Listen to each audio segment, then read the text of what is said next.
pretty sure that I don't know. I didn't run over any gypsies. I haven't like mouthed off to like an old crone that came to my door. I haven't thrown soup onto a magician in the street or anything, but I think there might be a curse. This RageSelect podcast might be cursed. This episode of the RageSelect podcast here on RageSelect might be cursed. I am maybe cursed Jeff. And I'm Mike, and I don't know, it feels like a cursed day in general. Because I woke up and my AC had crapped out in the middle of the night. Oh, and good it was like Lord. 80 degrees Oh, good when I Lord. woke up. Oh, good God.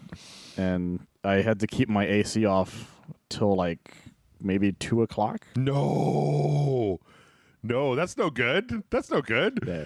It was 80 inside the whole time, though, so luckily it wasn't that bad, but it was still bad.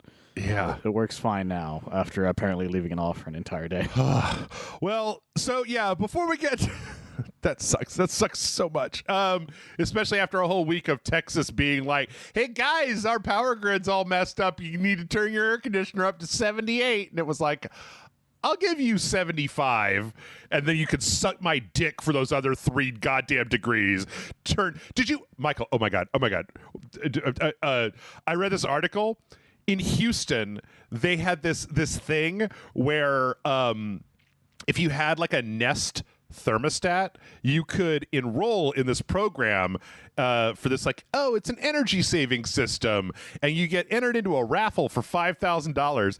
And what it did was it allowed the city to remotely adjust like people's thermostats in their house through like this backdoor thing in Nest thermostats. Like the city, if there was too much power being used, could literally adjust your thermostat for you, and you wouldn't even know it. Like that happened last year here in Austin, actually. Oh God, no. Because I had people all of a sudden were on my feed were like, I'm not going to buy a Nest now. I'm like, you can buy a Nest, just don't ever enroll in that shit, because that's what causes that. Yeah. Because otherwise it's fine. Like nothing, they can only access it because you said, hey, it's cool for you to do that, and nobody pays attention to the yes or no's. Because it saves you like $50 when you do it. Yeah. Because it's like a rebate thing. It's like the government pays you $50 or something like that. Maybe this. And it's like boom, but you have to.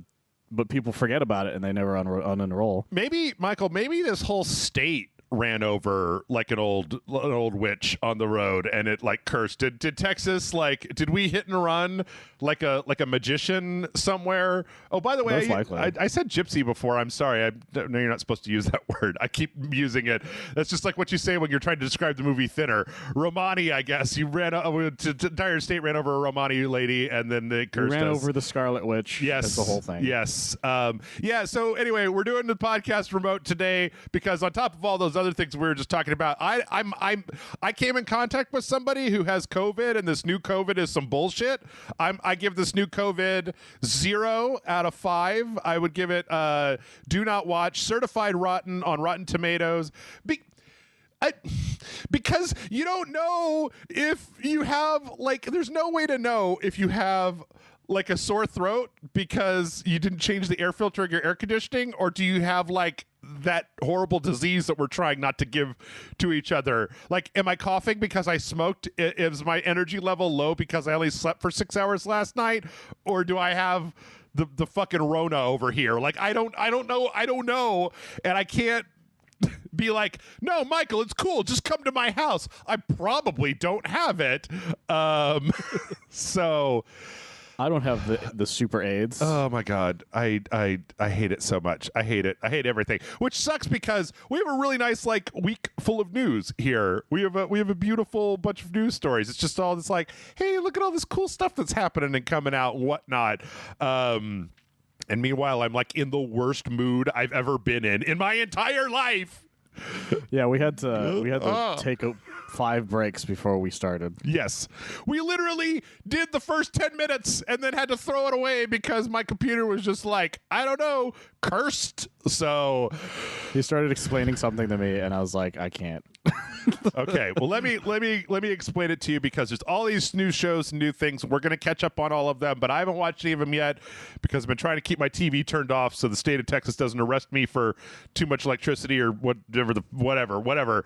But last night I found out that C. Robert Cargill's The Black Phone was on, the rented on Amazon for lots of money plans. And I was like, I know that guy. I will rent this movie for $20 on Amazon or whatever the fuck it was. I'm surprised it got on rental that fast, but I guess horror movies or something tend to go faster. Yeah, I watched The Black Phone last night. So, it was very good. It wasn't the best horror movie I've ever seen in my life. But the thing is that it's very weird because I don't know how much you know about the movie, but it's like a period piece. Set in like the late 70s, and it's kind of like this abduction, like this kid gets abducted and there's some supernaturalness and he's trying to kind of get away. Kind of has some it was written by Joe Hill, who's Stephen King's son, so obviously it's a bunch of like little kids trying to figure out things that adults can't figure out, like in a throwback time period. I saw the trailer for it. It's the phone itself is like a supernatural phone or something. I won't go too far into it, but so if I had any complaints about it, it was, I'm sure that anybody who's seen the trailer or I guess probably the thumbnail, I'll put him in the thumbnail for here, has seen what's his name? Ethan Hawke. Yeah, in the mask, in the spooky weird devil, big grin, big nose mask that he's wearing that kind of, it shifts. There's like a smiling version and a frowny version, and sometimes it's got the whole thing and sometimes it's only half of it. The movie and Ethan Hawke as an actor are so interesting, but the movie isn't really about them. Like it's more about the kids and like what their situation is and kind of trying to escape this situation that they're in, and like how do you go about this? And the main kid does a fucking fantastic job. The problem is that like that stupid devil mask is so interesting that you're just like, well, what's the fucking story with the devil mask? Because it's kind of inconsequential to the plot. Like it could have just been like a dude he could have been wearing like a ski mask or like a doctor's mask. Like there's no backstory to like what's the deal with this guy and his very specific custom weird devil Joker mask that he wears. What's the deal with child abductors? Yes. So which is, it's a minor quibble. It's just like I think it's like one of those things where he's not the main focus of the movie, but his character and the performance are so interesting that you're just like, but wait a minute, hold on. What the fuck is going on with this guy? Is he possessed? Is he the devil? Is he a Joker? Is he just a crazy guy? Why not both? Yeah. And none of that is to say it was a bad movie. It was very fun. It was like an hour and 46 minutes. I'm super on board with shit that's below 2 hours these days. I'm just like, bada bing, bang, boom. Yeah, so check it out. If you like horror movies, it's a pretty good horror movie that I enjoyed watching. Well, that's good. Yeah, that's a movie that I saw the trailers for. I had forgot about it because everyone we know knows Cargill really well, and so they kept talking about this movie, and I had completely forgot about it until I was watching something where it popped up for the trailer, and I was like, oh, that's what that movie is. Yes. And then everybody raved about it, and then I stopped hearing about it again for a little bit. And I didn't realize it was going to... Because I feel like it came out like not even like 3 weeks ago. It wasn't that long ago when it came out. Yeah, if you follow Cargill on social media, you get to watch all of his like, I'm going to the premiere. Here's all these cool hotels that I'm at. It was just like, oh, God damn it. He worked very hard to get there. Yes, that's true. That's true. I still don't think he likes me, to be honest. Oh my goodness. Every time I've tried to talk to the guy, it's just like nothing. I get nothing out of him. Well, every single time. Maybe that's the RageSelect. That's what we need to reinvigorate RageSelect. Is we're going to have celebrity beef with C. Robert Cargill, and then I'm going to be like, Jason, tell him we're beefing. He refuses to like clap back at me on Twitter. He just keeps being nice and giving me writing advice. That's not what I'm asking for. I'm trying to get some drama started here, man. Come on. Drama is that you know more about Metal Gear than he does. I know more about Metal Gear than everyone except for you. Yeah, I know a lot about Metal Gear. But I know a lot more about Dark Souls. So That's true. well, speaking of the people who know things about Metal Gear, what did you watch last week that you would like to talk or play or whatever? You know, what So I been can't up to? I can't talk about what we do in the shadows yet because you haven't seen it yet. Other than that, it's good. That's all I will say on that. Okay. But I don't remember. I realized I didn't mention this before. Is that Only Murders in the Building season 2 started? I saw that. Yeah. Towards the end of last month, I think, or the beginning of this month, something like that. And it's great so far. It's a whole new mystery.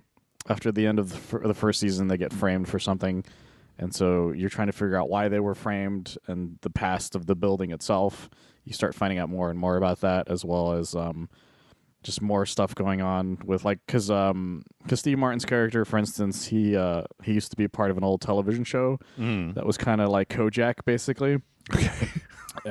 But it was called I think it was called Bosco, something like that. I can't remember the title of it.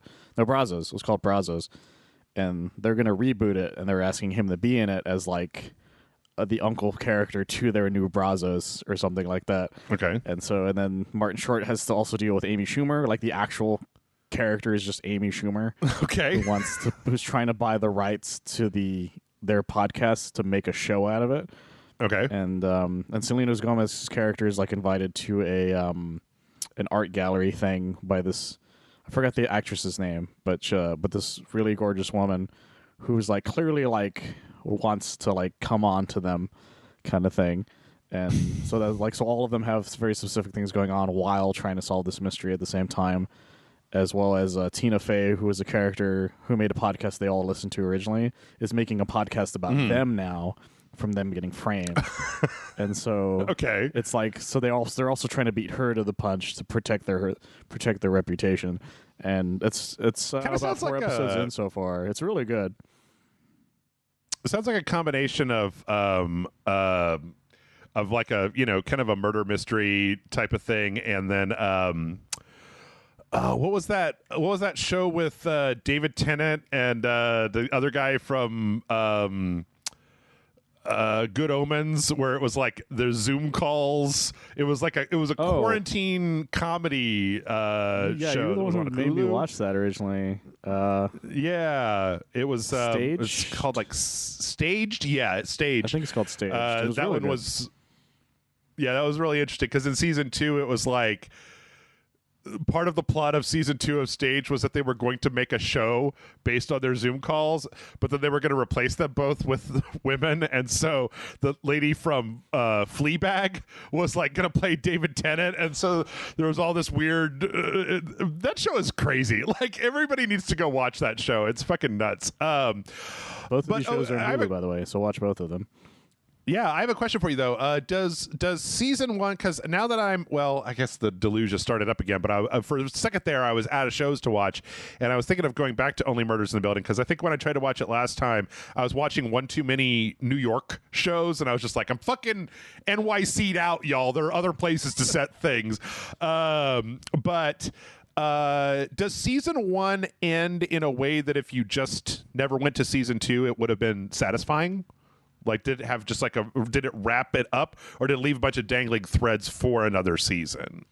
It wraps up the main plot, but it starts the mystery of season 2, basically. Okay. Because in the beginning, because this isn't a spoiler, the beginning is they're running around, and there's a bunch of cop cars showing up, and you're like, well, what caused that? And then for some reason, you find out what causes that is the ending of season 1. Oh, okay. Okay. and then season 2 starts immediately after that. And so for the most part, you get the main thing, the main mystery that shows up in season 1, that's pretty much wrapped up. There's not really anything that you feel would be dangling. There might be some unanswered questions, but the main guy who dies, you're you know why he died, you know why they did it, all those things. And then the second season is that they get framed for something that happens right after everything that goes down.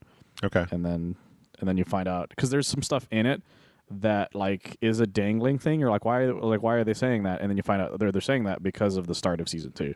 Okay. Okay.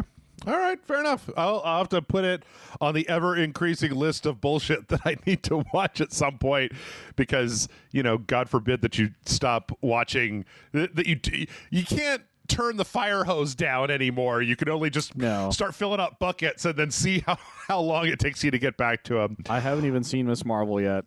I haven't either. I have a friend who won't stop bugging me about Better Call Saul, but I never even saw Breaking Bad. Well, I think it'd be really interesting to find out about. I'd be really interested to hear what it's like to watch Better Call Saul first, since it's not like there's some like callbacks to Breaking Bad, but it's its own story. So you could totally watch that and just be like, oh, okay. Whereas I would be like, I know what's gonna happen with that guy later. Okay. Anyway, speaking of sequels, speaking of shit that you're gonna want to watch, we got hey, you know what? Actually, before we're making the turn, we're making the everybody got our blinker on. We're going over to news. We're turning on to News Avenue. But I got to tell you this week, there's no Activision Blizzard news. Michael, there's not a single story about Activision Blizzard in this whole fucking cavalcade that we've got going on here. Is it because we haven't paid for the DLC yet? No, I see what you did there. Actually, it's funny because I was getting this ready and I was looking at it and I was like, oh, right. This is what the podcast used to be when we had like time for questions at the end, because it was just like, hey, here's a trailer. Here's an announcement. Here's a trailer. Here's an announcement. There's no just like, and it turns out that Capcom made the water in Michigan bad. And it's like using Mega Man's. Right, right? Yeah, there's no bullshit. So anyway, let's start off with some no bullshit because we got a we got a new trailer for Bayonetta 3 with release date. And I guess I shouldn't be coy. It's coming out, what was it, like October? October 28th of this year. Michael, they were coy as shit about that for a long time. Yeah. I don't know if you know this, but I didn't realize until I was watching this particular trailer that Bayonetta's new hairstyle is the hair of Cereza in the first game, the little like braided ponytails that come down when there's like the little out of time warp little girl version of Bayonetta. I didn't realize that because in the first one she's got the beehive, and the second one she's got the short hair, and this one she's got the kind of double braids. And I'm sure it was in the previous trailer, it just didn't occur to me that it was like, oh, but this is interesting because it's got a lot of kind of like story stuff talking about that there's like this new menace, and they're not demons and they're not angels, they're like man-made homunculus fucks. There appear to be a lot of no, I was just gonna say I think that's really cool. There appear to be a lot of Bayonettas in this trailer. There's like regular Bayonetta, and John shows up, and then there's like this other lady. Like there's a part in this trailer that just appears to have the giant magma spider from Devil May Cry. Like it's just like, oh yeah, this guy's here now.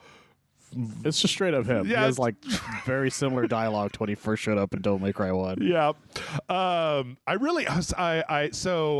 gotta say I went back and started replaying Bayonetta 2 on the Switch because I had it from when we bought it for videos a long time ago. I also noticed that all of the like powers and everything in this game are purple, and in the first Bayonetta all the powers are red, and in the second Bayonetta everything is blue tinged, and in this one everything is purple tinged. So it's like, cool. Isn't that what happens when red and blue are together? It's purple. Yes. But yeah, we've got this new crazy fucking lady. I don't know who the hell this is. She's got a little Bayonetta Umbra Witch thing on her boobs, but she's also got like all the gold like the Lumen Sages have. And I would only know. I think the implication is it's future Bayonetta. Yeah, maybe. Also, we've got this new character, this like young witch in training who, like, again, Michael, I think that because this is Kemiya, like they won't sue him, but it's like this is kind of just Lady from Devil May Cry 3, sort of, like not entirely, but kinda. It's more like Lady Nero. Yeah, yes. They're like, they saw Nero and they're like, I can make a woman of that, and then they did. I swear to God, I wish I someday in the future, I wish these two franchises would meet, because I feel like they would be perfect together. I ship Bayonetta and Dante, the games, not the characters, not fan fiction. I want the games to have a love affair, because I think they would be great together with all their supporting cast and all the different characters. Like they'd high five each other every time. It would be amazing. Yeah, I want Nero and fucking Luca to meet each other, and so it appears that they're going the Devil May Cry 5 route, where there's going to be different playable characters, because this new younger lady looks like she's like a new character. I swear to God, this guy in the pod looks like Tilda Swinton. So hard. I thought that too. I was like, is that Tilda Swinton? It's just Tilda Swinton. She's everywhere now. But yeah, you know what? I went back and I started playing Bayonetta 2 just because this trailer got me super hyped up for Bayonetta, and I was like, oh yeah, I keep forgetting that I fucking love Bayonetta. Like, it's such a fun, easygoing series that's just like full of flashy style. And Bayonetta, the character, is great, and the soundtrack is always great, and the visuals are great, and the gameplay mechanics are great. Like, the way you feel about Devil May Cry is the way that I feel about Bayonetta, where I'm just like, so what they need to do is make a horrible American reboot of Bayonetta that's bad, and then I'll be like, I hate it. Where like she's standing in the hurricane, and like a beehive just like flips onto her head, and she's like, that's bullshit, and like fucking throws it away, and I'm just like, oh no, I now understand what all Devil May Cry fans feel. She's gonna be super edgy. The director of it's gonna be like, I never thought Bayonetta was cool. Yeah, this Bayonetta is gonna be the coolest. Yep. Anyway, Michael, she's gonna do TikTok dances. It's gonna be amazing. What did you think about this trailer? I've been yammering on for like 10 minutes now. No, it's okay. Yeah, the thing, you're just so excited about it that I didn't want to stop you. Yeah, the Bayonetta series to me is the peak of Platinum games.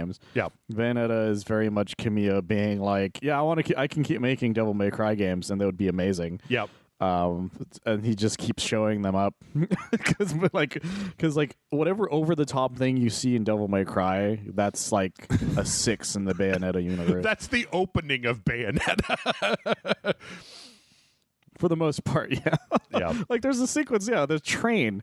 It's like a fucking Back to the Future ass train being chased by a demon, like shooting things. Like, it looks great. I'm so happy because you guys had been waiting forever for any news on Bayonetta 3.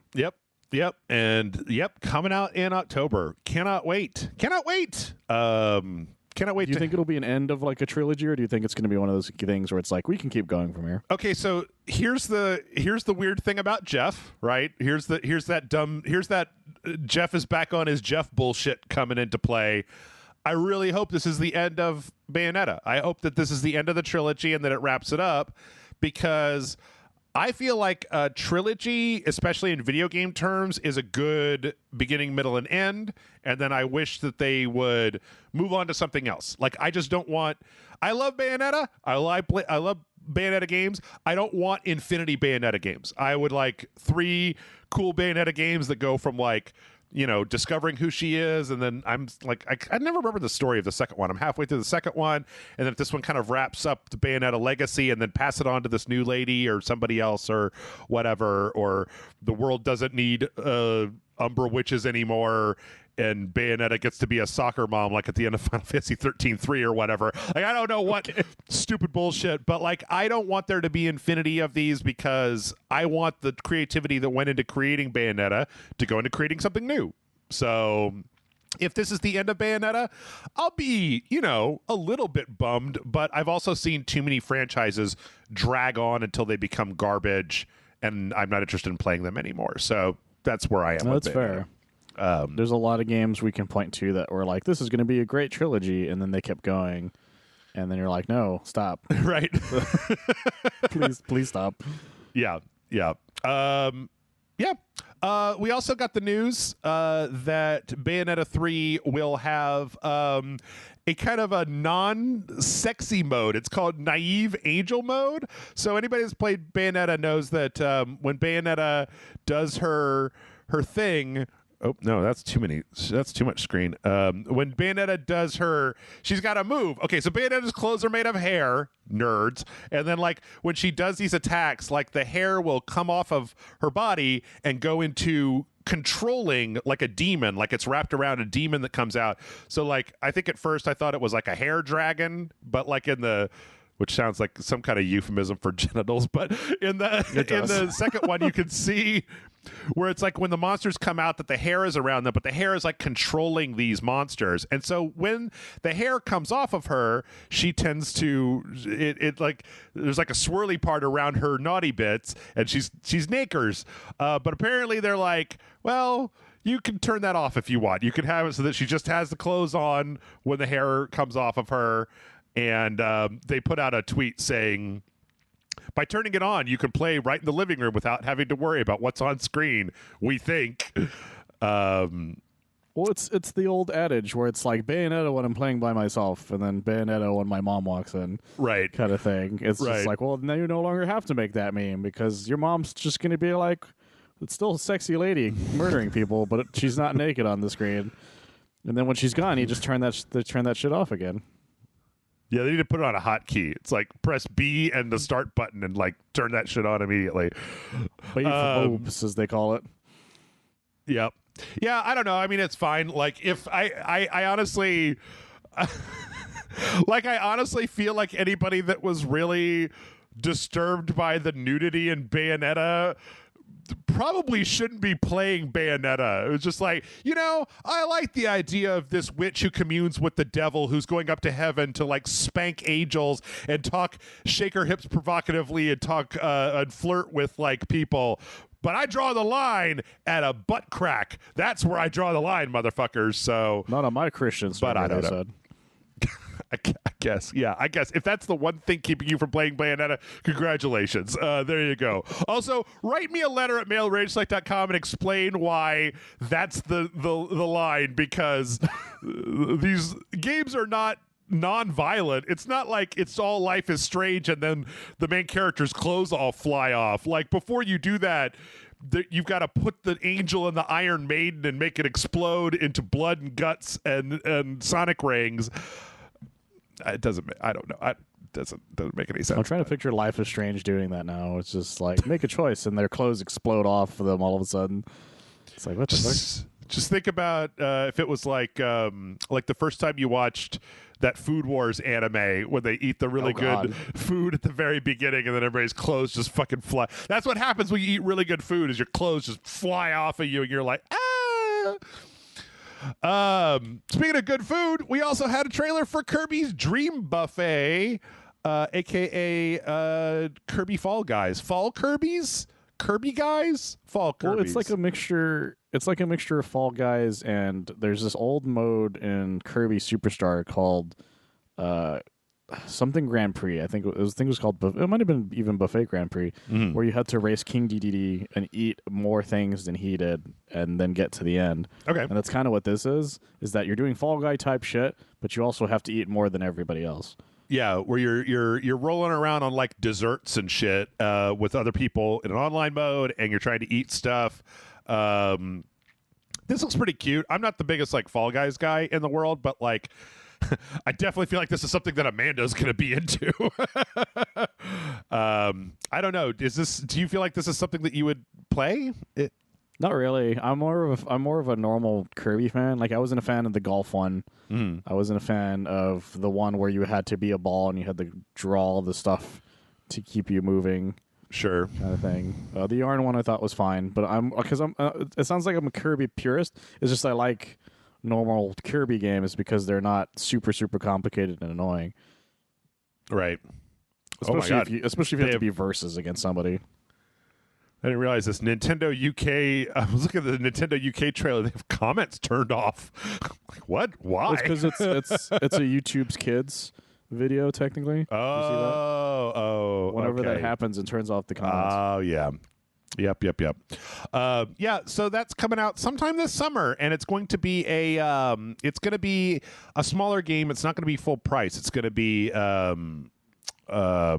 thought I saw a thing where it said it's going to be a download exclusive. Yeah, I doubt this is going to be $50. Oh, super dope. I don't know. For all we know, it might just be part of the online mode. Like, you remember when they did that with Mario? Not was it 99? Oh, what did they yeah. call it? 32? Yeah, whatever that Mario Battle Royale weird Mario game was. Yes. Yeah, it might be like that, where it's like a limited time thing. I wouldn't be surprised. Yeah. So yeah, coming out sometime this summer. I mean, I don't know what they got, like 2 months, 3. When does the summer end for regular people, Michael? It takes until the end of October for it to end in Texas, but does fall It's start August, I in think. September? August? Okay. Yeah, so that was fun. Speaking of summertime fun, we had a story last week where Nintendo basically said, like, the Nintendo Switch is not supposed to run at temperatures, is only supposed to run at temperatures between where is it? They had to make some kind of joke about converting to, I don't know, Celsius degrees. It was like 45 to 95, I think, or 41. Yeah. Yeah, 41 and 95 degrees Fahrenheit, 5 to 35 Celsius. And apparently above 95 degrees, the Switch will, like, thermally throttle and turn off. And Nintendo's like, hey, it's really hot right now. So, you know, all those commercials where people were sitting on, like, a park bench, like, enjoying the Switch with each other? Don't fucking do that. Don't take this shit outside. It will die. Yeah. They're like, it'll melt. Like, the inside chips will melt and it'll just fuck up. Yep. Not so much a problem with a lot of other things. They even showed kind of a little tutorial about, like, make sure your fans and your vents are all cleaned out to make sure that the air goes through. Yeah, I don't know. It's funny to think that it's just like, hey, guys, make sure that you don't run the Switch in 95-degree weather. And I'm just like, man, I would give my Switch to somebody for 95-degree fucking weather at this point. Like, good Lord. That's the thing that cracks me up with those commercials. It's like, go outside with these. I'm like, I'm not going outside with a $300 machine. Fuck you. Yeah. And if I do, it's for, like, it's on me at all times, and I'm not gonna, like, pull it out and put it on a table where somebody can just grab it and run away. You're not going to walk up to randos on the street and be like, hey there, new friend, let's play some Mario Kart with these Joy-Cons in individual mode. I bet I can beat you on the Rainbow Road. And then they just, like, punch you in the face and take your Switch. Yeah, exactly. And then they take my bag with all my Switch games in it. You know how, like, half the commercials for the Switch before it came out were just like, here's a bunch of friends at, like, a party on a roof in New York City, and then just like, I busted out my Switch, let's all play 1-2 Switch, and everybody was like, that lady's the coolest. Where if you tried to actually take your Switch to a party and then get people to play it, they would probably, like, pants you and then throw you out and take your wallet. You would pull it out and you're like, I'm gonna use my Switch now, and everyone's like super drunk and high. They're like, this motherfucker brought his Switch. This motherfucker brought a video game. He's a nerd. Get him. This probably old fucking loser. Who invited him? It's just like, and then they blame the guy who invited him, and it becomes a whole thing. Yeah. I don't even know. This is all projection based on my 45-year-old ass's idea of what it's like to be a child. So maybe now when you're 20 and you go to a party and they're just like, oh my God, fucking Jimmy brought his Switch. Yo, did you bring 1-2 Switch? Let me lick the cartridge real fast. Then let's play it. It's so sour. Get Well, that's in the there. thing. If you brought it and everybody was drunk, one of the guys is going to accidentally swallow that cartridge because he heard about the taste thing, and then it's going to become a whole thing. True. Because here's the thing: like, there probably is a time frame now where you could bring a Switch and some people are going to want to play, but the odds are you might not see your Switch by the end of the night. True. Because there's so many people on that roof, and you don't know. Yep. Remember when somebody went to the Halloween party and stole somebody's C-3PO? R2D2. Was it R2D2? R2D2. But full-sized, full-on R2D2. Yeah. Yes. Stolen. crazy Yep. shit. Yep. Well, speaking of crime, we finally got a teaser for the new Hitman level, Ambrose Island, for Hitman 3, which was slated to come out this month. I have been salivating constantly. I've just had a bucket underneath my chin most of these days, waiting for a brand new Hitman level. They're done with all their stupid 7 deadly sins horse shit. They moved the roguelike mode out till later this year because they wanted to work on it, and so they moved up the go do a thing. And so they had this kind of little teaser showing like kind of an island full of pirate peoples. Apparently this all takes place before Hitman 3, because Hitman 3 is very much like an interconnected series of events that end with like some dramatic shit, so it wouldn't make sense for there to be anything kind of after it, at least not right now. And it looks like you're hunting like a pirate queen lady. Yeah. The thing that caught me off guard about this trailer is it feels like a Far Cry trailer to a Far Cry game. Because the way she explains it, like you expect it to be like, and then you can join the Far Cry fight or whatever. And right. Then, oh, this never happens. It's just like, I'm a murderer person. And then another murderer person goes, bet. And then they show up. Yeah. Yeah. Okay. So the one thing that's really weird to me is that, and I know that this is just a matter of me being too much Hitman, is that this level looks an awful lot like there was a level that was on an island that was a resort. It was the second DLC for Hitman 2. The first one was the bank, and then the second one was the island. And so we've already had like a kind of a tropical island. Now that was like a resort, so it had that was a resort. So but, it was like a sandals, right? But on the other hand, it's like, I don't know, man. The pirates. That's cool, but like there are so many locations that we haven't been to in Hitman that I'm like, another island and a jungle, because there's also a jungle level in Hitman 2. The cartel mission was in like a big jungle area, so it's kind of like, oh, you've got the island and then you've got the jungle. It looks like we've got like some ruins and some kind of little shacks and stuff. So I'm sure it's gonna be fine. IO, well, I was gonna say IO's never disappointed me, but the 7 Deadly Sins DLC was fucking horrible and I didn't like it at all. So yeah, you have been disappointed by them. But yeah, there's I was reading some comments and people are like, we need some snow levels because you gave us a bunch of snow shit, and there's no snow levels.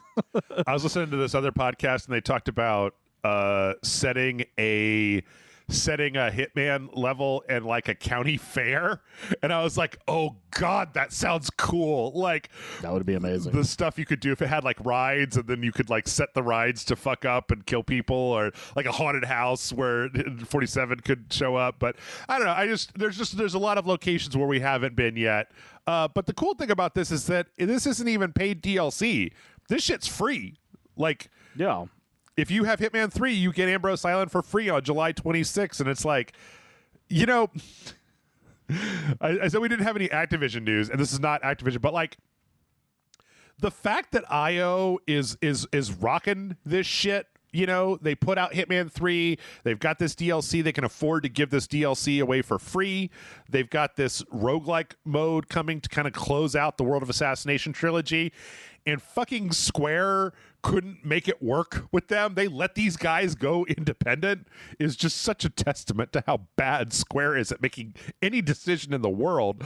Like, you gave up Hitman for why? They gave up everything for NFTs. Yeah. Like somebody at Square is so fucking stupid. I don't know, it frustrates me to no end. Yeah, I agree. But yeah, I can't wait. I can't wait for this. And for anybody asking, the answer is yes. Amanda and I will be back to add this to our full Hitman, full World of Assassination playthrough. At some point, because we've done every other level, and I've always tried to make sure to find the most interesting way through the level. We'll probably do a dojo for it, then we'll add one to the Patreon, because I mean, come on, you guys, I'm gonna stretch Hitman into 2 videos. I like Hitman. I love me some Hitman. I bought it on the Steam summer sale, Michael, for my PC because it was $23. I've bought every Hitman game like numerous times, like several times, every single game, multiple times. So He loves Hitman, guys. He I really do. loves it. I do. Well, speaking of pirates, sort of adjacent, we had a little bit of a kerfuffle about the Assassin's Creed series last week.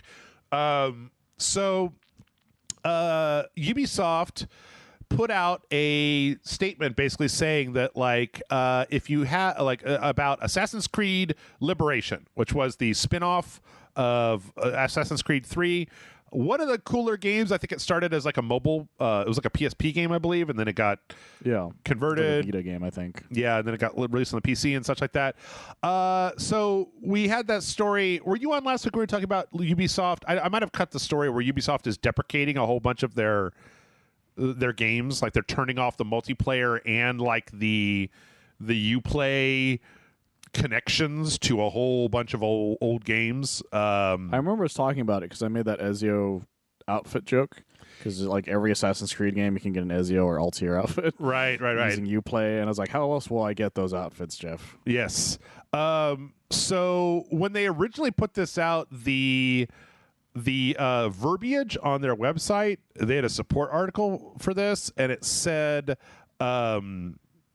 basically like, please note, this title will not be accessible following September 1st, 2022. And the initial story appeared to be that once they deprecated this release, well, first off, it's already been delisted off of Steam. But the idea was that it was going to be delisted off of Steam, and then not only that, but if you had already purchased it, you would no longer be able to download it from the Steam library. It was going to be like fully like taken away from you. Like, I spent money on this, you can't even download it anymore. Now there was an update where they came out and basically said, no, if you bought it, you can still download it, but the DLC and the online elements won't be available anymore. And then the game itself has been delisted. But you know, this is a real cautionary tale about these online games. And you know, if you want to make sure that you have this shit, buy physical whenever possible. I don't think this game though ever had a physical release, to be honest. It might have had something. It might have had one of those packs you could buy, like where they're all together. But I don't remember if that was a console thing or only a PSP thing. Mm-hmm. Yeah, it might have been in one of the other HD packs, but also just, I mean, if I remember correctly, there was like a split, like, because it was around the same time the Ezio trilogy came out. It was one of those, like, because it was that, I want to say the China one, and then one other one. I thought there were three of those, but this wasn't part of that that wasn't part of that collection. Are you sure? Yeah, because Assassin's Creed Liberation was this was not a side scroller. All the rest of those were side scrollers, whereas this was like a full on 3D one. Because I'm pretty sure that it was on the PSP. I remember this one because the main character, she could change her outfit from like from like an assassin to like a society lady to like a slave, basically, to get into various places. Oh wait, there was one. It was called the Americas Collection. Okay. It was that part 3 and part 4, but I think that was only like past gen. Right. It was like not even past gen, but the gen before even that. It was like 360 era. Right. Yeah, I remember really liking this, but I guess again, it's worth remembering. I bring this up to basically say, like, remember this shit when Ubisoft comes to you and wants to like sell you on some stuff that, like, you know, this stuff. Oh wait, there were I don't know if this was on disc, but there were versions where you could buy the remaster of Assassin's Creed 3 and it came with it. Okay. But I don't know if it was on disc or not, is the only issue. Yeah. Anyway, Just keep this shit in mind. No, 100%. Well, Like- that's the thing about game preservation that's really difficult. Yeah. Is that stuff, licenses and stuff they'll make whole games disappear.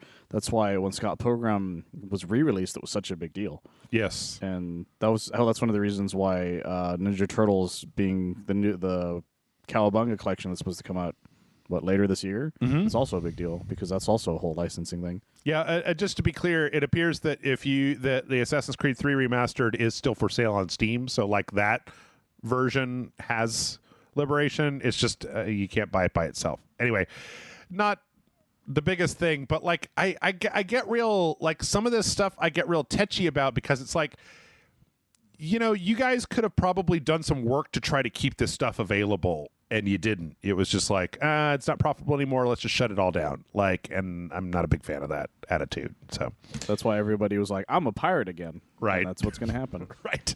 Then they all went to that island, and then 47 showed up and started fucking throwing them over the docks. Speaking of games coming back, a little while back, Konami delisted Metal Gear Solid 2 and 3 due to, I don't know if you remember this story, Michael, expired licenses on the military and historic stock footage that was used in the games. Which is amazing. I've never heard of something like that. Usually it's like a song or something.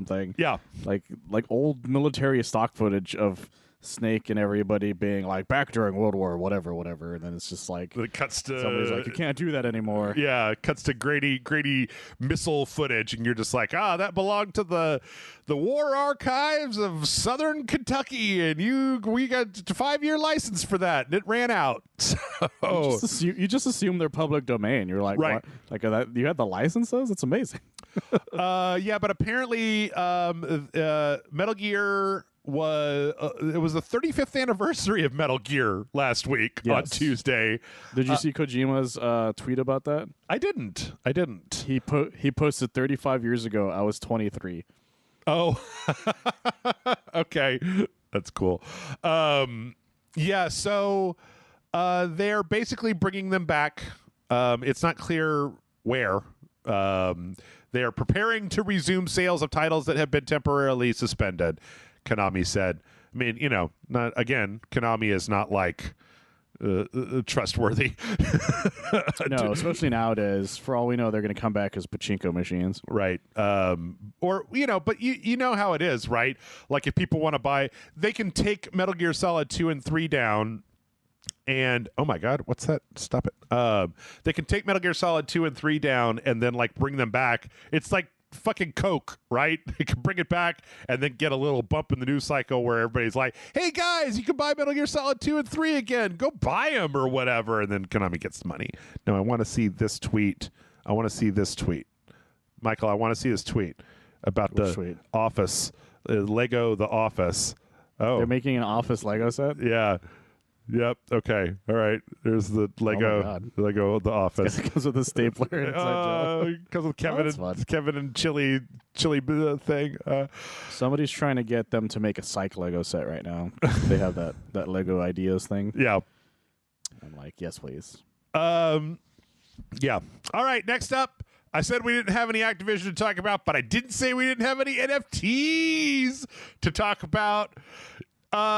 You might remember, ladies and gentlemen, that GameStop built their own NFT website for selling NFTs because GameStop is no longer a fucking game store. They're like a Spencer's Gifts. Pretty much, yeah. So, yeah, they launched their NFT marketplace on Monday for Ethereum-based things. They also laid off... several 106 employees or something like that through all of their sectors on Monday. So, apparently this is 160 people got cut. I looked at this. Have you looked at GameStop's NFT website, Michael? I haven't because I don't want that on my computer. I did because I wanted to see what they're selling. Oh my God. What are the NFTs? What are they selling? And how much do they sell for? Because the crypto market is dick, right?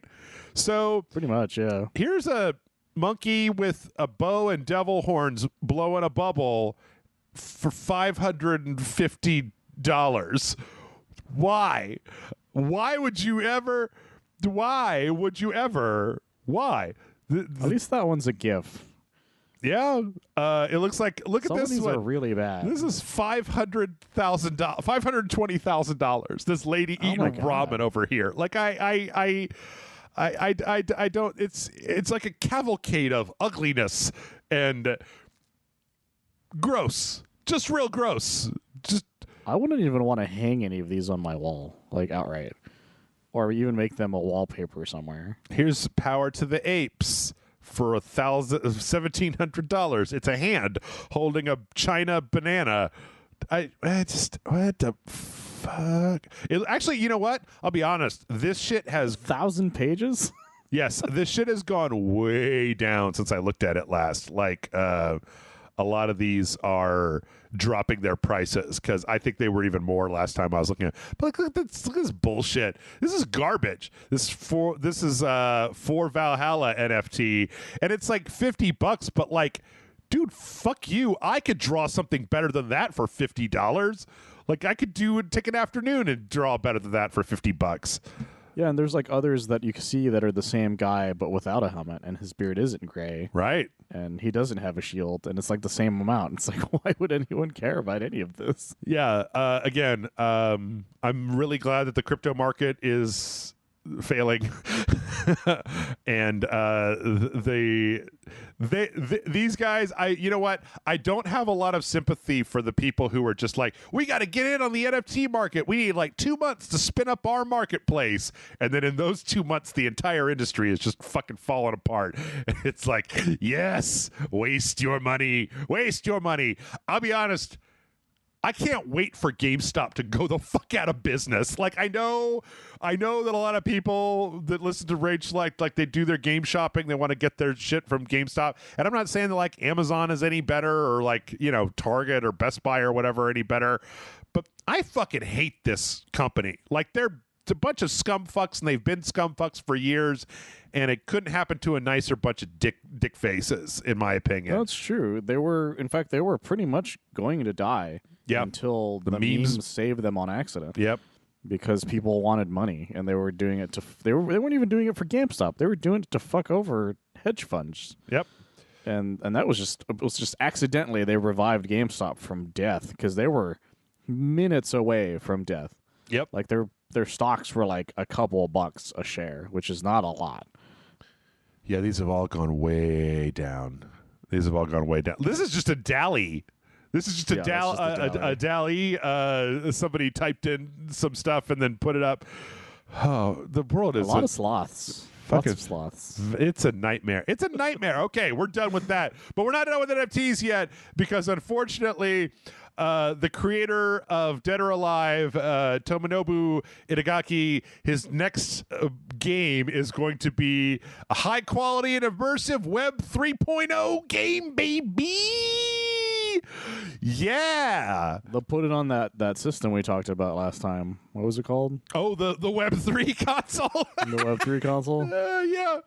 It'll be the first game on there. This sounds like such fucking garbage. Like, okay, this is from a PC Gamer article. It's based around a Pokemon-style system of collecting and battling mob servants, each of which is an NFT. If that sounds a little sparse on detail, it's because the bulk of Warrior's website press release instead centers on a bunch of verbiage about Web3 technology that underpins the whole thing. So it's just one of those fucking phone games. It's like the Galaxy of Champions, except you got to buy NFTs. Like Axie Infinity is Pokemon, but you have to buy NFTs. Like, this isn't gonna work, man. This is gonna be fucking terrible. Like, this is an idea that somebody had. They were like, I want NFTs, and they're like, well, what's the easiest thing we could do? It's like, well, what about Pokemon, but not call it Pokemon, and then have their own. They have their own NFT Pokemon. It's like, yeah, but what does that do for anybody? Like, that's the issue, is they never get past that point. Yeah, they never get past the point of what is the point of having this NFT, because no other game is going to be like, hey, you have an NFT, I'll put it in my game. No, because that's a lot of fucking work. Well, but see, the thing is that ostensibly, if that's what they keep saying you can do, right? And you would figure that even if you couldn't get Square Enix or Ubisoft or somebody else to buy in on this horse shit, you could at least share these things between the existing crypto games. Like there's that car racing game we talked about a little while back. There's like Axie Infinity. And if it was actually the future is that like once you buy this NFT, you could transfer it between different services. I would expect to see a proof of concept happen and not just have somebody tell me this could happen in the future. And it's like, well, when that happens, you come back and show it to me. And at that point, I will believe you. But right now, you're just like, you know, it'd be super cool is if we made a machine that could test for every disease with one drop of your blood. Trust me, man, invest the fucking moon in this shit. It's going to be great. I figured it out in my head. We just have to make it happen in the world. It's like, yeah, everything is that step of making it happen in the world. Thinking of a good idea. Firefest was a great fucking idea, but you couldn't make it happen in the world. Once you make it happen in the world, I will listen to you. But as long as it's just a fucking PowerPoint presentation, it doesn't mean anything. And I'm fucking, it reminds me of that episode of It's Always Sunny when they were coming up with Patty Bucks. Yeah. And he's like, you can't use the Dave and Buster's card at, say, like a Chili's, right, Mac? And he's like, no, I've tried multiple times. Yes. Yes. And like it's Mac thinking that that's what that does. Yes. And I've never seen the Dave and Buster card work outside of the Dave and Buster's. all of the current Web3 things are locked into the system that they're locked into, which means there's no reason why you couldn't just do that with existing technology. Like, you couldn't take the NFT helmet from Ghost Recon that Ubisoft made and bring it into The Division, right? Like, that would have been a proof of concept, right? Is that you can take your NFT, your special one-of-a-kind helmet that you got in Ghost Recon Breakpoint and bring it into other things. Or like, oh, I have this thing and it gives me a power-up. I mean, fucking amiibos are worth more than NFTs. Like, at least I can use those. They work better. A bunch of different games. So and they're physical things I can look at on there. I have some on my shelves right now. Yeah. Yeah. So that happened. In other weird news, we got some news. We got some updates from Yoshimi Yasuda about the Lollipop Chainsaw remake that they're making. That we talked about last week.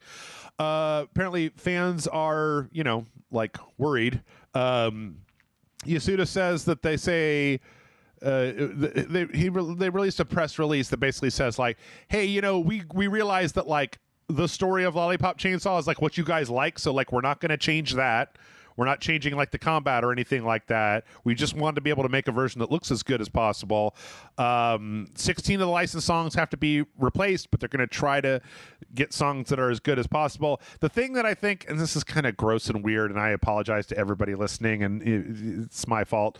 Michael didn't have anything to do with this, is at the bottom. The last paragraph is, finally, we learned after the announcement of Lollipop Chainsaw that many fans are worried about censorship in the game. We have not yet discussed the issue with the platform holders yet, and thus cannot say anything about the topic, but we can say that we intend to negotiate with the platform holders to make it so that the game can be as close to the original version as possible. Now, I could be wrong here, Michael, but like, Lollipop Chainsaw didn't have like nudity or sex in it, right? Like, there's a lot of like sexily clad things in it. Yeah, kind of cheesecakey, sexual, but not like the front page of Steam, whatever's on there right now. It was like sex jokes galore. There's a lot of sex jokes in that game, right? But the main thing that worries me is just how much uninvolved original things are in the series or are in this game. James Gunn's not doing anything with it. Suda's not doing anything. Somebody confirmed that Tara Strong is probably not even going to be in the thing. Right. And so it's just like, well, what the fuck am I? And then the 16 songs thing, it's like, well, honestly, you're just, taking the wind out of my sails, guys. Like, I was excited. And then the more you say things, the more I'm like, oh, this is going to end up like that. I bring this up every now and then. Only some people remember this game. So there was a Turtles in Time remaster. Mm-hmm. that came out, and I was really excited for it because Turtles in Time is one of my favorite Ninja Turtle games of all time. And then the game came out, and all the turtles looked so similar that it was hard to tell where you were. Their animations were real bad, and none of the original music was in the entire game. Like, none of it. And it was so fucking boring because of it. And because everything, there was all the things that you would like in a beat 'em up were just gone. And it was just one of the worst remasters of anything I've ever played in my entire life. I guess, and it didn't last very long. They took it down very quickly. I guess my question is, I guess I keep hearing I keep hearing what you just said. I mean, I kind of understand. I understand a little bit, but like, what do you think that? Do you think that James Gunn, Suda51, or even like Tara Strong needs to be involved in a remaster that's going to be using just assets from the previous game? I guess I keep seeing this James Gunn and Suda51 are not involved as like and this bodes not well, but like I'm like, if they're just remaking the game, they're not adding any additional content to it, why do they need to be involved? I think James Gunn needs to be involved specifically because of the music thing. Okay. Because it's like Guardians of the Galaxy. It's like if you took Guardians of the Galaxy and they're like, well, we don't have the rights for all these songs anymore. Right. And then they just added what they think is cool, but it doesn't add to what was going on in the scene. Right. Thing. This happens a lot with shows that are streaming. Scrubs is a great example of this. Scrubs, when it's streaming on Hulu, it doesn't have all of the original music. So certain scenes aren't as powerful anymore because they don't have what they intended it to do. And so they just put whatever on there, and it changes the entire thing. So I have a feeling they're going to be like that. They're like, this song was pretty cool, but what about this song? Not thinking about the actual like implications of why that song probably worked for that sequence kind of thing. You know what I mean? I see. It's about the implication. Yes. Yes. The implication. Okay, I just need to know that Mickey is so sense. fine, Jeff. I need to know Mickey is fine. That does make sense. I don't know. I guess it's just I'm in a real wait and see on this because I don't have any real big emotional investment in Lollipop Chainsaw. Like, it would be cool if there was a remaster, and if this thing is a piece of shit, like, I also don't care because Lollipop Chainsaw was fine, and I played it twice, I think, and I just don't feel the need to go back and play more Lollipop Chainsaw. So, but I get what you guys are coming about from. A lot of studio games. Yeah, a lot of studio games, people beat it once, and then they're like, "Well, I don't really need to do that again." Right, for a while. Right. So it's fair. Yeah. Well, I tell you what, we're just about out of time. No, you know what? I'm not pushing. This podcast has already been put together with fucking glue sticks and cotton balls and popsicle wire. I'm not gonna put too much pressure on this. I'm not gonna stack too many banana splits on top of my increasingly rickety metaphor that I'm making here. So we're gonna take a break, and when we come back, unfortunately, I was like, oh, we don't have to rush through these stories because we don't have as many this week. And now, as with every week on the RageSelect podcast, we are behind, and we're going to have to go into Super Turbo Ultra EX mode when we come back. So gird your loins, and we'll see you momentarily.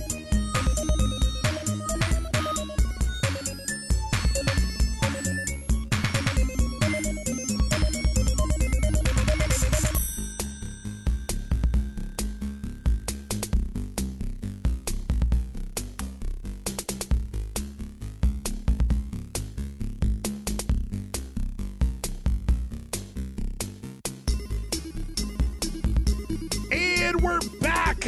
See, I told you we were coming back, and here we are. We're back. So, hey, how's it going? We're back. It's time for more podcast. And we're picking it up with The Last of Us remake. The Last of Us Part 1 remake. There's been some kind of controversy about this. One of the animators, I believe. Let's see, who was this? Yeah, an animator was on Twitter and posted this tweet that was like, quote, "It's just a cash grab. Actually, it's the most meticulously built and crafted project that I have ever seen or been a part of in my entire career. The highest level of care and attention to detail possible." Like, Yeah, you nerds, this isn't just a cash grab, because I think that this was after they announced that it was going to be like a full $70 for the remake of Last of Us Part 1.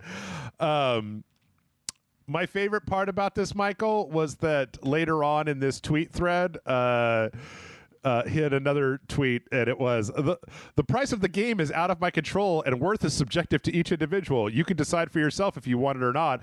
All I'm saying is I am in awe of the work that an amazing group of people did on the project. A tremendous amount of passion was put into it. It's like, well, yeah, I didn't think you made a bad game, but a thing could be good and still be a cash grab. Like, these two concepts are not mutually exclusive. So the time frame from that tweet and the first tweet that he put is the next day. So I have a feeling that happened after one of his coworkers said, "What the fuck are you doing? Did you just start a fight with the internet over the price? Are you fucking kidding me right now?" And he's like, "I can fix this." And then he came up with that tweet and is hoping for the best. Yeah, seriously. I mean, nope. I read this and I thought about whether or not to put it in like the news section, but I just kind of wanted to express that it's like, hey, I'm not saying that you did shoddy work. Like, it seems like you guys put a lot of work into this project, but like, this is the third time that this game is being released. Like, you had PS3 version, PS4 version that also costs money, and then now you have a PS5 version that costs an additional amount of money. That's 3 different charges for the same video game.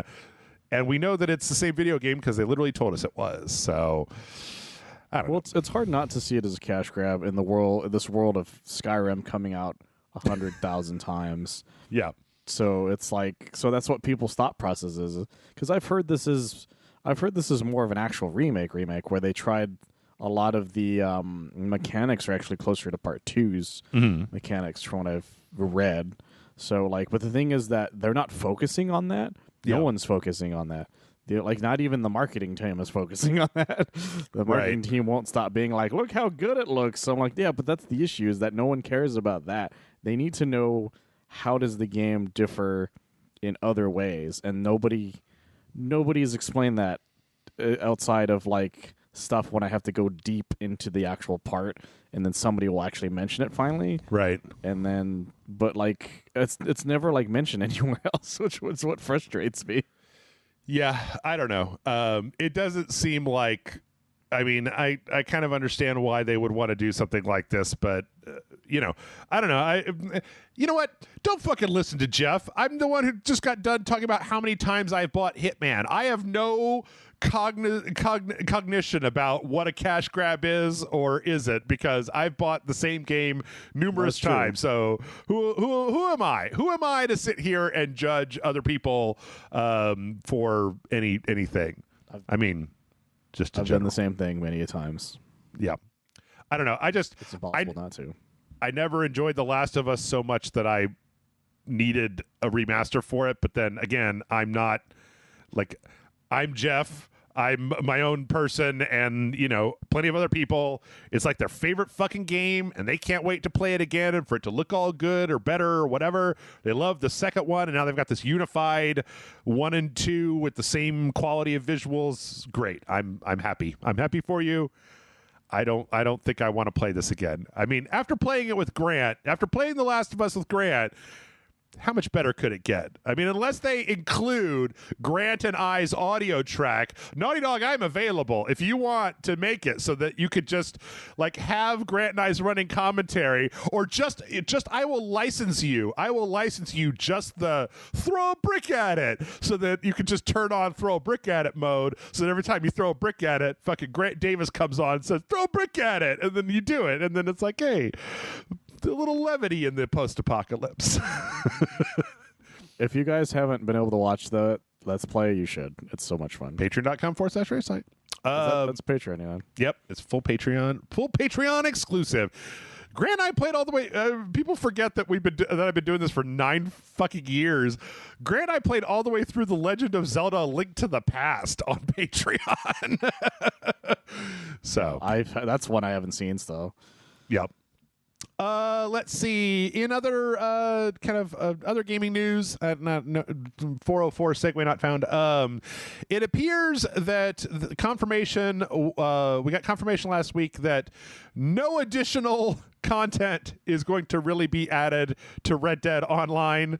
I don't think this should come as a shock to anyone because this game has been the ugly, ignored, redheaded stepchild of Rockstar's catalog for a long time.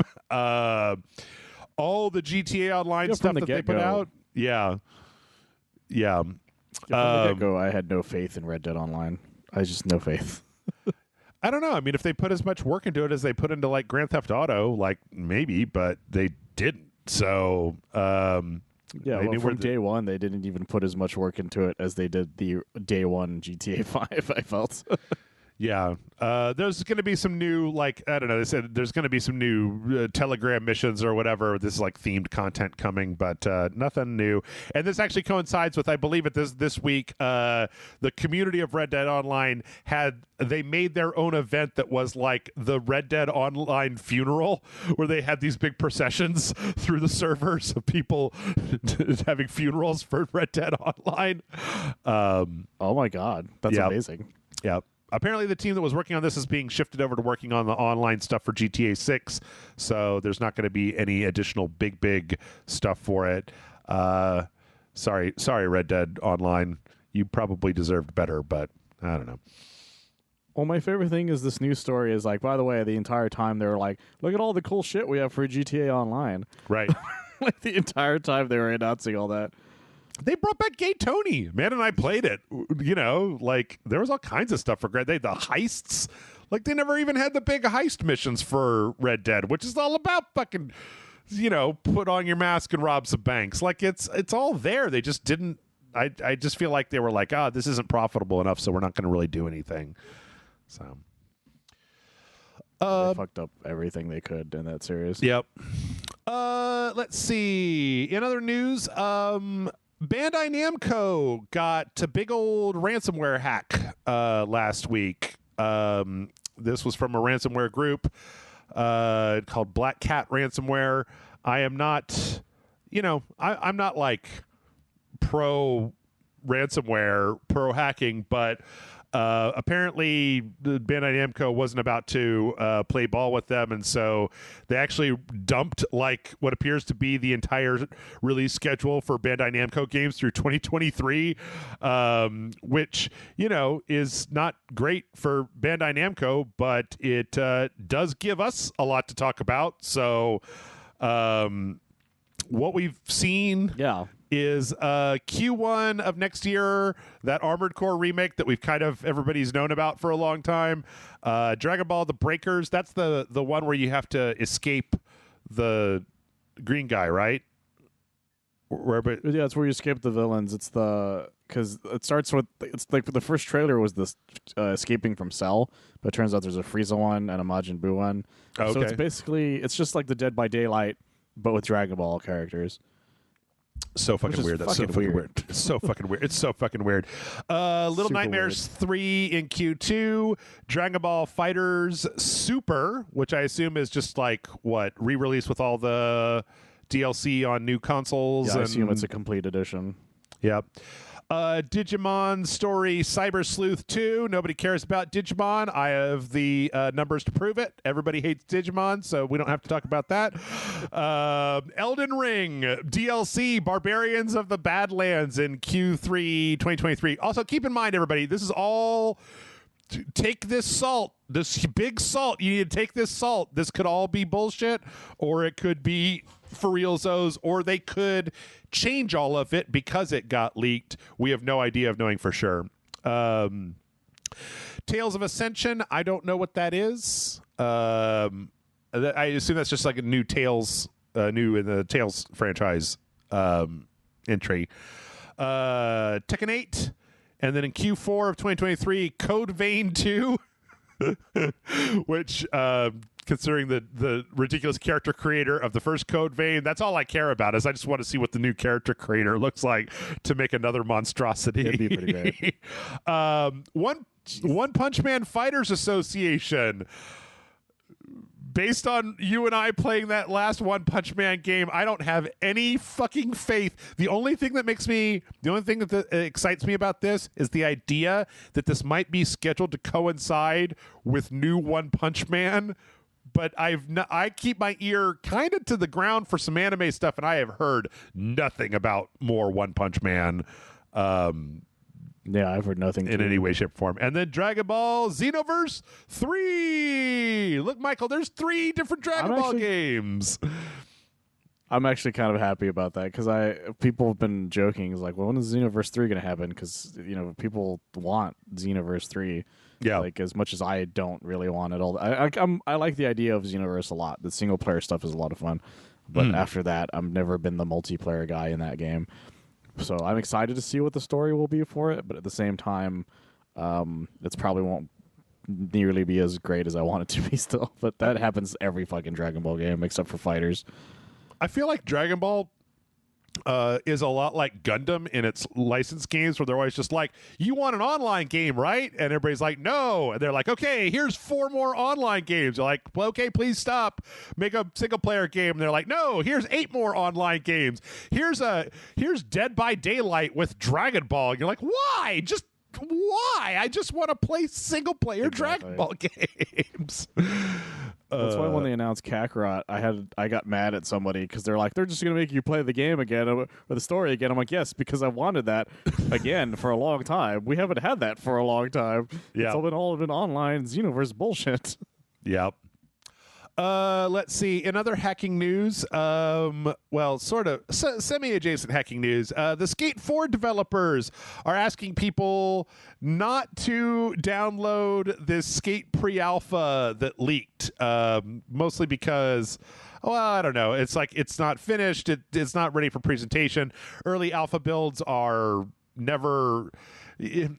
I feel real bad when alpha builds of stuff leak because, like, the general public should not see early alpha builds of games. Like, they have nothing in common with what the game's going to be like when it comes out. Like, everything could be completely different by the time it comes out. So, there's whole mechanics that they're testing in those things that, like, they might never finish. Yeah, they might have finished and it just never worked. Like, who knows? Like, it's. Like, yeah, it's the reason you should never play the pre-alpha build, because it's literally them fucking around. Yes. Actually, though, Michael, I don't know if you saw this. Our news stories are slightly behind, but we also got the news this week that Skate 4 is actually going to be a free-to-play online a title just called lowercase skate with microtransactions and stuff, and people are not happy. What the fuck, guys? Yep. They've been asking for Skate 4 for 1,000 years. Yep. And then you fucked them over? Are you shitting me right now? Yep. Fuck. So, yep. EA's gonna EA, man. EA. They could. You remember, like, what was it, like last week? Or it was the week before when there was I don't think. Did we talk about Skate Trailer last week? Or was that might have been the week before when I was with Amanda? But where it looked good. We looked at it. It was like, oh, this looks good. And then it's like, yeah, it's a free to play online game where you're gonna have to pay for a new hairstyle. And it's like, oh. Well, then fuck you. Like, just what the fuck? Come on, guys. Took all of the hype away with just that one sentence. Jesus Christ. Yeah. So, yeah. No good. No good. Let's see. From there, we got tease for Multiverse that we might be getting Lord of the Rings content in Multiverse. This is from I'm shocked. I don't know. This thing seems like it's gearing up to actually be like a good Smash competitor, right? Well, WB has a shit ton of characters that people like, and this is one of them. Yeah. So they had a thing where they were like, Trophy's Edge is the perfect place for a game of I Spy, and they had 2 different screenshots. Oh, I didn't realize the Bottle City of Kandor was back there. It's a lot bigger than I thought it would be. But in the second screenshot, it's like you can kind of see the Eye of Sauron like reflected in this water in the background. And remember that WB published, Shadow of Mordor, Shadow of War. They've got the rights to some of that stuff. So it's not a WB property. It's very possible they could be in there. I don't know. This thing is just... It's so fucking weird. What do you... Shaggy versus Aragorn? Like, what the fuck? Well, that's what's great about it. That's what makes it such closer to Smash Brothers than that Nickelodeon one was. Yeah. Because the Nickelodeon one was, those are all characters that you can be like, I know all those guys because of Nickelodeon. Right. And, like, there wasn't any... Where this one, it's like, these are... not just like WB cartoons, these are WB movies, these are WB shows. Yeah. Like the fact there's a Game of Thrones character fighting Bugs Bunny is fucking insanity. Yes. By itself. Yes. But now you can add Superman and the Iron Giant to that mix and Tom and Jerry, just all this crazy shit. And you're like, how in God's name is this real? And that's what makes it that much more exciting. Yeah. It's the first thing I've seen contend with Smash that actually looks cool. And from what I've heard, there was a beta where people got to play it, and everybody seemed like they were really impressed with what they got to play. So, I don't know. Fingers crossed. It helps that they decided to do voices right away. Yes, definitely. Let's see. If you want some other throwback entertainment, we found out the Sega Genesis Mini 2 is launching in October in North America.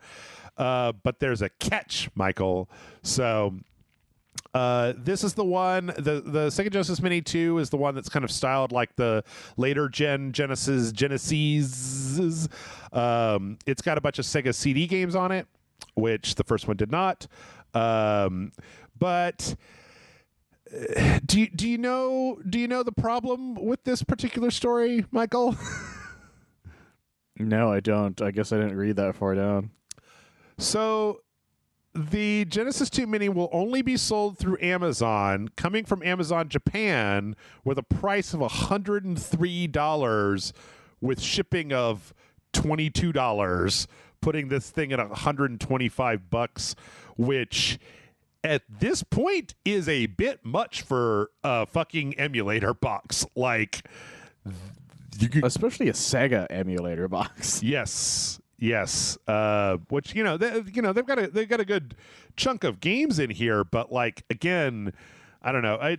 It's cooler when they do these things and they're at a price point where people who are just like, oh, that's kind of cool, I would pick one of those up, could pick one up, as opposed to like having to be like, do I want to spend $120 on like this thing? I mean, I don't know. I was showing Michael that last week I bought a $75 handheld emulator device from China that had a lot of these games on it. Like, I don't know. It just seems like you can get a lot more for a lot less. We're in a world where a lot of these games you can buy on your phone now. Yeah. Like, we don't really need fucking these. It's not like the way the SNES Mini was, where it's like, here's a straight up unreleased game, which was Star Fox 2. Yeah. Kind of thing. Like, there are reasons why it seemed like a good idea, where this is just like, Sega has sold 1 million Sega collections for like $30 with like most of these games on it every other fucking year, because they were trying to make money to make their terrible Sonic games. Yes. And so it's just like, I don't know, it's a whole thing. It's frustrating. Yeah. Just go, I mean, I'm now one of those guys where I'm just like, just go get a Raspberry Pi. Get your friend who knows how to do stuff to put it together. It really doesn't take that long. There's so many step-by-step directions. You could buy a Raspberry Pi and like a retro controller and have all this stuff and more. It's fine. It's fine. The secret ingredient is crime. That's true. Speaking of crime, RoboCop Rogue City got a trailer last week. This is the RoboCop game from the people that made that Terminator game that I was initially wrote off, but I don't know, I played it a little bit more after it came out. It was pretty okay. It turns out the internet loves that game, by the way. Yeah, they really do. Michael, what do you think about old cop, the Robo, Mr. Murphy? RoboCop is one of my all-time favorite anything of all time. Like, I've rewatched that movie 1,000 times. I watched it in theaters as many times as I possibly could. Mm-hmm. as well as I've owned action figures of RoboCop. I've bought games. I bought all of the RoboCop versus Terminators. So what you're saying comics is that I could get my hands on. So what you're saying is you're not going to buy this. He's And my you're boy. not excited at all. You hate this game. You think it looks like shit. You're definitely not going to be picking it up the day that it comes out. That's what I'm hearing? Is that what it is? Yeah, exactly. It's the worst thing ever made. No one's ever. It should have been called Robert Cop. That's the whole thing. No, I'm actually. No, I'm actually really excited. I'm not I'm cautiously optimistic is the best way of putting it. Sure. Is that because that last Terminator game, like I said, the internet loved it, but when I remember looking at it being like, this game is just kind of meh. But depending on what you're doing in this game, because this isn't the first RoboCop FPS that's ever come out. Sure. There was one that came out for the original Xbox. I mean, there have been That was PC fucking awful. RoboCop game. There's an arcade RoboCop game, the NES RoboCop. There's been a lot of RoboCop games over time. So Yeah. And not all of them are great. Some of them are really fun, and some of them are just some of the worst things you'll ever play in your life. And so that's that's the thing. It's like, what can you do with RoboCop to make it interesting the way you could do with Terminator, kind of thing? Because unlike Terminator, where you are human fighting robots, it makes it more challenging of the idea. Where RoboCop is a guy who's bulletproof. Yes. Walking yes. into a room full of normal dudes. Yep. So it's like, how can you balance that out in a good way without pissing off the player and RoboCop fans? But the reason I'm cautiously optimistic is because what this has that other RoboCop game doesn't have is apparently Peter Weller. Yes, that's true. Which is very exciting. So I was thinking about it, and there was one little part of this trailer. I don't know if you caught it. It was so fast, towards the end, and it's 4 frames where it's looking through RoboCop's vision, and he's in a cold storage room, and he sees a bunch of meat carcasses hanging off of meat hooks, and then there's a flash on his vision, and then he sees cops hanging from the meat hooks. And so I was thinking it would be kind of interesting if this was more about that RoboCop isn't exactly the most stable the person / cybernetic crime fighter in the world, because fucking Alex Murphy got blown to shit, and then they put him inside a tin can and told him, go fix all crime in the 80s, and he was like, no, I guess I'll see what I can do. So I think it'd be interesting. Wipe his brain. He got shot in the brain. They wiped his brain. Yep. It's his brain has been through a lot. Yeah. So I actually think it would be kind of interesting if the first few levels of this were just total cakewalks where you're just fucking people up, and then maybe at some point RoboCop starts getting all fucked up in the head, and you have to ask yourself am I shooting criminals here, or am I gunning down regular people because I'm going insane? I want to play a RoboCop game with a sanity meter, Michael. That's what I'm saying. I want to play a RoboCop game with a sanity meter a la Eternal Darkness, where you can't tell what you're doing. Yeah, that's my pitch. Turns out RoboCop walked in the mall and shot a bunch of children. Yes. This ED-209. I thought they were tiny clown midgets with knives. The ED-209 in the trailer that you're dropping stuff on is just an old lady in a wheelchair with a walker. You're freeze. She's I'm not moving, young man. And then you shoot a bunch of fucking shit that falls off the ceiling onto her head. You're just take that, you criminal. And she's oh, my hips. Ouch. Dead or alive, you're coming with me. Alive. I like the parts of this though that show the kind of scummy OCP people. There's this part where the lady's interviewing this guy, and he's listen, I trust this guy with my kids. I mean, I don't have any kids, but if I did, I would trust this guy with them. And I'm okay. I feel with the Terminator thing, this group may have proved that they kind of know what they're doing when it comes to this nostalgia retro stuff. Hopefully they have a lot of love for the licenses they're making games for, is what it looks like. And yeah, because that's what I've heard about the Terminator game, at least. The only thing that gives me the other thing gives me just a little bit of pause is there's a part at the beginning where it's like fucking 80s punk hoodlums have broken into the TV station and they're holding the people for ransom, and there's a part where one of them, they're like at a window, one of them is like, "Can you fly?" and he like throws them out the window, and I don't want this to just be references to RoboCop, because like, you know, that's a fucking Clarence Boddicker line right there. Like, I don't want to just have the game nudging me the entire time going, you remember? And I'm like, yeah. No, I do. Make up new shit. So Plus, that line only works because of how fucking terrifying Clarence Boddicker is. yes, exactly. And we got a release date of June of 2023. So, boom. Oh, okay. Yep. Let's see. I put this news story in here because, okay, because it makes me want to yell something. The headline of the story is Respawn is hiring for an Apex Legends single player spin-off game. I'm like, you mean Titanfall?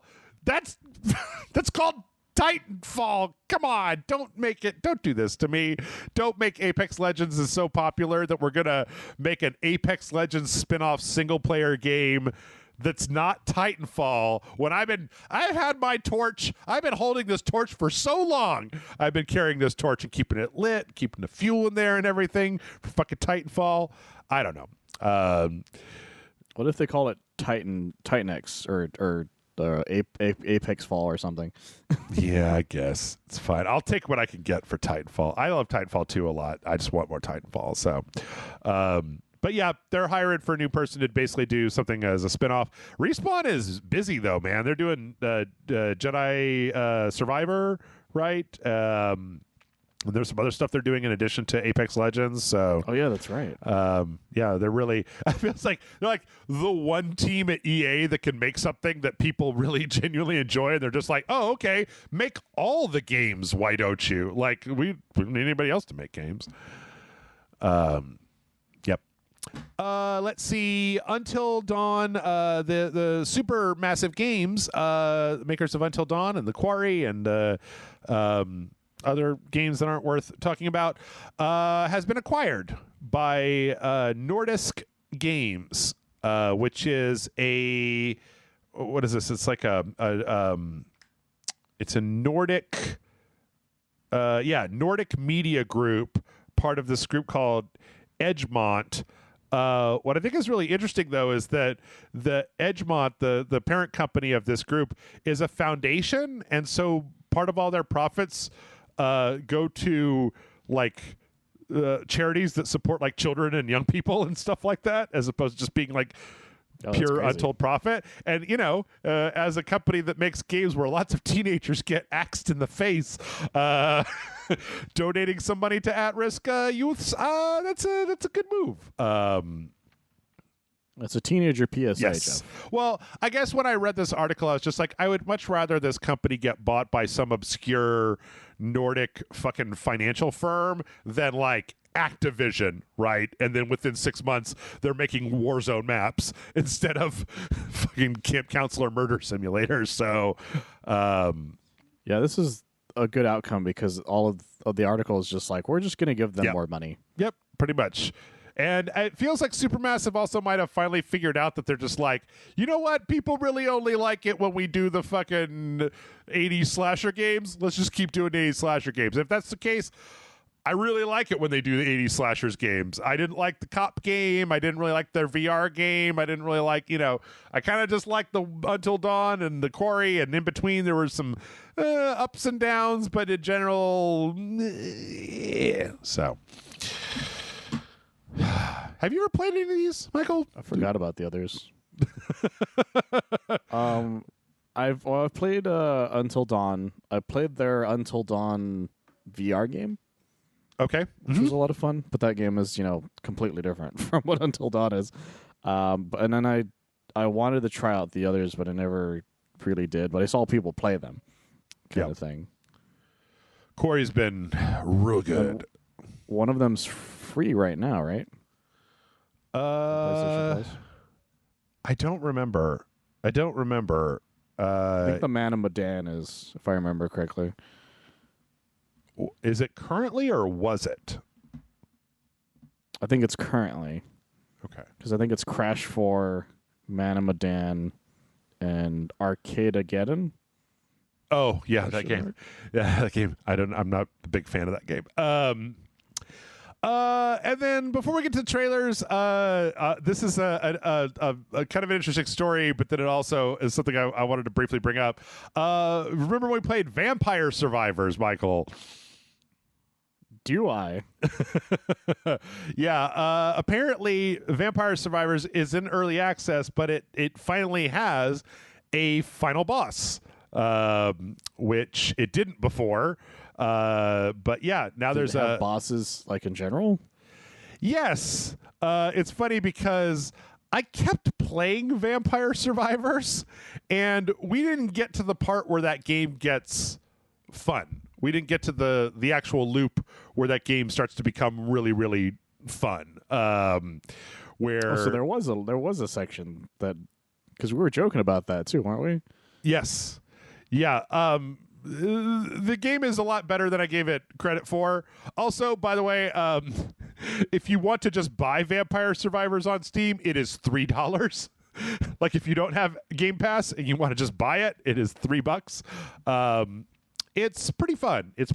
But yeah, there's now a final boss where apparently all of the enemies come together like Voltron into a giant Grim Reaper that you have to destroy. But yeah, that game is pretty solid. Vampire Voltron is the name of Matt Frank's OC character. Let's see. From there, we got some trailers. We got an extended gameplay preview for Exoprimal. Michael, I don't know about you, but this made me less interested in Exoprimal than I was before. Did you get a chance to watch this? Kind of, to be honest, yeah. I watched a little bit of it. Yeah, the thing is that I was especially reading about what it was too, because it being like a thing where it was you versus another team killing things, and then you can fight each other, but then at the end you fight a giant thing. And I'm like, well, that's kind of annoying. I would rather it just be like one giant horde mode type with a story attached, kind of the way the EDF is. Mm-hmm. Yes. I would have rather had that, but finding out what it is more now, I'm like, well, that's actually less interesting. I think the thing I was thinking about it when I was watching this that made me less excited was everybody's been like, oh, it's like Anthem, but with dinosaurs because you've got all these mechs. But then when I looked at the gameplay, I remembered that one of the things that made Anthem fun to me was the fact that, like, everybody can just fly. You can just Iron Man fly through the world. There's a lot of, like, mobility and kind of ways to get around. Whereas this, you're always, like, kind of trapped in these, like, rubble environments, and you've just got, like, these endless hordes of, like, exactly the same dinosaur coming out of a portal, like, running at you, getting gunned down by the hundreds. And I'm like, I've never been a big fan of the kind of horde, the kill a million of these things. Plus the weird framing device, like the weird mad god computer is setting up challenges for you thing. It doesn't seem super interesting. Like that first trailer made it seem like it was going to have more of like a story. I don't know. The first trailer made it seem like more of a narrative-based team game and less of a, like, do the challenge. How fast can you do the challenge? You need to do the challenge fast so you can get the points to be able to get the new guns so you can do the challenge faster. That whole loop, which I'm just not the biggest fan of in the world. So, yeah, I was hoping for more man versus nature kind of thing, but it's like, oh, it's man versus AI that can make portals with dinosaurs. I'm like, well, that's the stupidest thing I've ever heard. Right. Yeah, I don't know. It's not, it was weird. They put out a whole 15-minute demo. I watched most of it. I got bored, and I was like, oh, this doesn't seem like something that I really would like to play all that much. Like, it just kind of seems Like, it seems like a lot of other games that I've played just with a slightly different skin. Like, if you take away the dinosaurs and you take away the third person and you take away the mech suits, what you basically got is kind of like what Call of Duty Zombies or a lot of other PvE EDF without the weird bugs and stupid shit. Yeah, and that's really my issue with it, is that, like, because my favorite type of horde mode stuff are like normal type enemies that, like, you feel real cool that when you kill a bunch of, like the Halo firefight one, because it's a bunch of those, you know, brutes and elites and all those guys, and so they feel like really cool earned kills. Where when it's just like a bunch of giant nameless, or not giant, but like a bunch of like tiny raptors that are all like, if you shoot one, they die like immediately. Right. And you just have to kill a bunch of those. I don't know, it's just not nearly as interesting to me. Yeah, I don't know. I mean, maybe I'm missing something, and maybe, but at the end of the day, I'll find something that I like. But this one is just not really super duper doing it for me. Additional things that aren't doing it. Oh, speaking of things that aren't doing it for me, we got a gameplay reveal trailer for Lord of the Rings Gollum. I've been confused for a long time about this game, Michael. Like, I like stealth games. Okay, you know what? Let's just do this. Let's do this. I don't care about Gollum. I don't care about Gollum's story. Like, Gollum's Smeagol's a piece of shit. Like, he fucking got worked over by the ring, and then he killed his friend, and then he like hung around in a cave eating fish for like 40 years. Well, his fucking hair fell out and it went all bug-eyed and shit. Like, I don't give a shit about Smeagol's journey to the fish cave. Or it has no interest for me whatsoever. And so the idea that's like, oh, you're going to spend this whole game sneaking around as the most pathetic and stupid character in Lord of the Rings. I'm just like, I'd rather have a Tom Bombadil game. I'd rather have anybody. I'd rather be the fucking Eowyn's journey. Like, Gollum just doesn't do it for me, man. And they keep shoving him in things like Gollum, I should be excited. Yeah, because you only need the beginning of Gollum's like main part of the story, which is that he finds the ring, some stupid shit some fucked up shit happens, and then the part where the ring's taken from him by Bilbo, and then the Lord of the Rings part. That's it. You don't need to know any more about Gollum. Right. You don't need to at all. Like there's no point to it. There's no reason to know what he's up to. Like, it's not like, oh, I wonder what Gollum does on his spare time. Does he, like, shop for pants or something? Like, no. I don't care. Fuck what Gollum's up to. Yeah, don't care. My favorite thing is the comments of this video are also making fun of how it looks. Uh-huh. Because one of my favorite comments is I can't wait to buy my Nintendo 64 to play this. Oh, yes, it says, I'd love to play a remaster of this game. And the top one's my favorite too. Did you see the top one? No. Because they're making fun of the voice. Oh, yeah. I don't know. This just like this. It doesn't look very good. And then you're gonna creep across. From day one when this got announced. Yeah, I couldn't have cared less. The second they were like, we're making a Lord of the Rings game, and it's a Gollum game. And I'm like, who the fuck cares? Yeah. Pick anybody. Pick anybody else. It could have been a rhythm game where Pippin or whatever is just fucking singing songs across the land, like that Kingdom Hearts Theat rhythm game. I would have been more interested in a rhythm game of fucking Hobbit songs than I am in the stealth Gollum game. Like, it looks terrible. It just looks awful. I don't like it. Even at all, the gameplay trailer, I still don't know what this game is like. Yeah, I'm watching it. There's a lot of sneaking around and sneaking and sneaksies and hidesies, precious, and I don't fucking know. I don't know. I mean, the trailer also does the thing that annoys me when they're like, "Look, here's a character you do care about for like a split second," and then they're only going to be in the game for like a minute, and Yeah. they're going to be like, Gollum, oh, you, and then that's all going to be the entire fucking thing. Because there's no fucking importance to Gollum in between those three specific things. This isn't Sub-Zero mythologies. In fact, it might be Sub-Zero mythologies because, again, you don't really need to care that much about what Sub-Zero was up to before that point. The difference is that Sub-Zero can freeze guys and like uppercut them. Gollum doesn't do anything. Like, he murders people in their sleep and likes to eat uncooked food and like look at a ring. That's his character. Like, he doesn't have an internal life or like a point of view that I'm interested in knowing about. He's just a Gollum. He's just a fucking little goblin guy. Like, I don't know. I would say that, but that's like an insult to that game where you play as that goblin. That what was it, like Styx or whatever.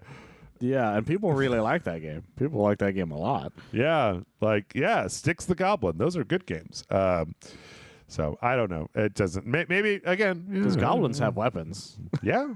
Oh, this guy, he fucking sneaks in and Gollum kills the shit out of people. Shit. Yeah. I don't know. Anyway, God, like what the fuck? We got an Alien Arsenal trailer for Destroy All Humans 2, which is coming out pretty soon, and yeah, lots of crazy guns. What's your what are your feelings about Destroying All Humans, Michael? Are you a fan, pro, con? What do you think? I like the idea of it, but it was a series that came out when I didn't have any money, and so I never played them. But I understood the aesthetic of them because they're making fun of the old 1950s, like aliens are coming for us kind of thing. Right. And also one of the voice actors was the guy who did Zim from Invader Zim. Okay. Well. And so that was a big selling point for a lot of people at one point.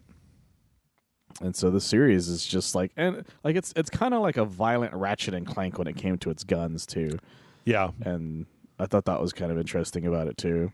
Yeah, this one shows off some of the cool guns. The first one was a little weird because it was like I didn't expect it to be so loose. It has that old ass. It feels like you know that PS2 game Mercenaries, right? Where it was just like you kind of got like a big open world of combat and then you just kind of get in there, get in the scrum, and see what the AI does, and try to come up with some shit.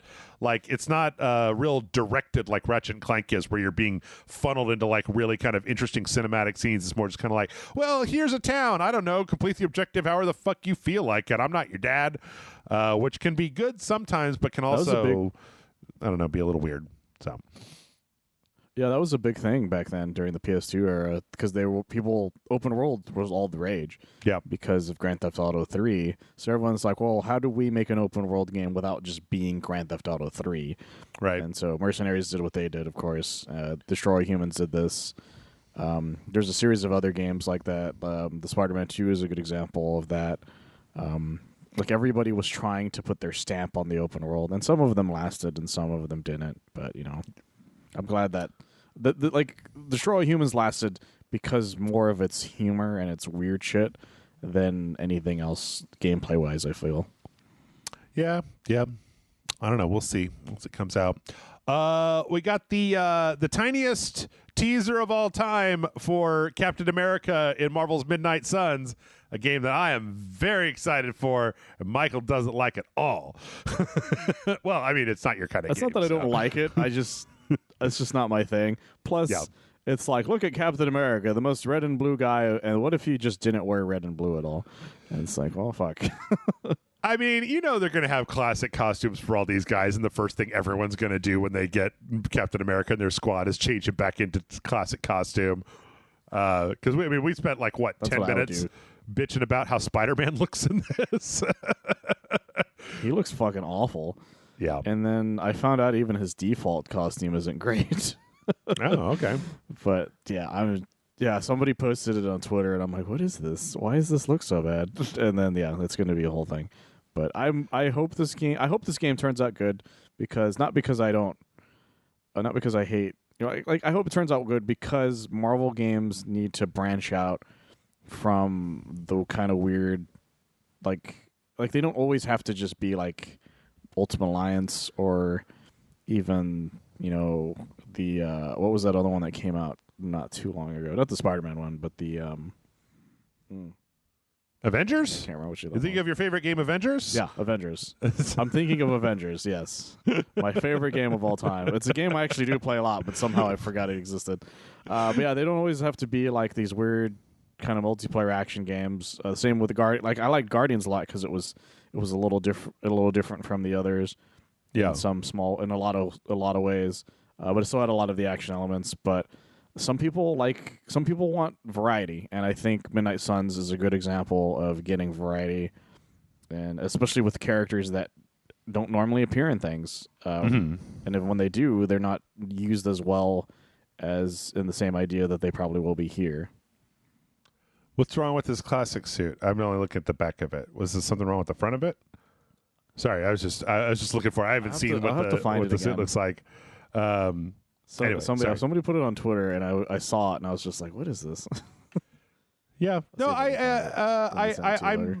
I'm totally with you. I'm totally with you on that.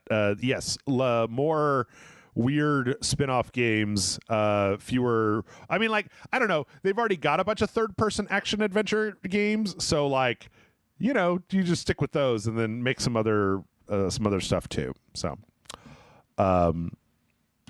yeah, this is the beginning of our crazy dark horror trailers section, because we also got a full story trailer for the Dark Pictures anthology The Devil in Me, which I don't know that I really knew what this was, but it's kind of I don't know, it's so fucking contrived, right? It's like, hey, I'm a rich, eccentric old man, and I want you kids to come film a documentary about H.H. Holmes in this meticulous recreation of H.H. Holmes's murder hotel.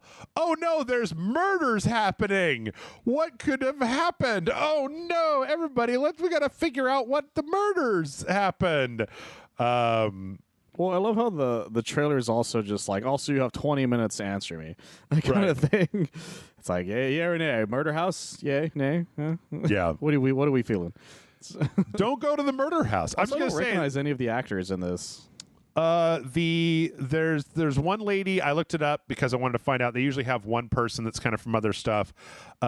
This lady right here was the lead in Men. She was the woman that was like the lead character I never in saw Men. it, so. But yeah, look. I don't remember her name, but yeah. I mean, this looks like more Dark Pictures. I don't know. I like the whole H.H. Holmes thing. I think it's kind of an interesting setup. Hopefully, it's not all a dream at the end. I don't know. I don't know what happened at the end of the last one because Matt and I didn't play it, but still looks good. Turns out the murder house was the friends we made along the way. That's right. We also got a brief trailer for Yomawari Lost in the Dark, which is the latest in the Yomawari franchise. I'm surprised. It's like the third one of these motherfuckers that have come out over the last few years. Oh, seriously? Yeah, there was a sequel to the first one. The first one had that thing. I think Amanda and I played it where they killed the dog. Like, first thing, they just like, oh, hey, dog, and then there's like a car is like, meow, and fucking murders the dog. And Jesus Christ. Amanda was like, what the fuck? I'm like, I don't know. I didn't play this. Like, but this is an interesting game because it's got a lot of like very specific kind of like demon or like ghost like designs, and then this kind of chibi style where you're running around as this little girl kind of trying to stay out of the way of fucking horrifying ghosts. Yeah, I don't know. I'm a big fan. I do think there's like this one part of the trailer where there's like a Slender Man coming down the street, and then the main character like sees it and then like starts to run away and then turns around to look at it again and then starts running, and I'm like, no, you see a Slender Man, run in the opposite direction as fast as you can. Just run. Yeah. It's not that angel from Doctor Who where you have to stare at it or whatever. Well, I mean, I guess it is in the 7 pages, right? You do have to stare at Slender Man or else he'll move around, or I don't remember the rules. I don't care. I don't believe in Slender Man. So I say tauntingly into the ether, into the internet, I don't believe in you, Slender Man. What are you, scared? Come over to my house, why don't you? I've got COVID, Slender Man. I'll give it to you if you try to take me. My dog will poop in your house. All right, Michael. Army of Darkness update for Evil Dead the game. Tell me all about it. So they came out with the new update. It's I think it's called the Army of Darkness stuff, because what it is that it's a new level, Castle Kandar, which is the castle that he defends in Army of Darkness.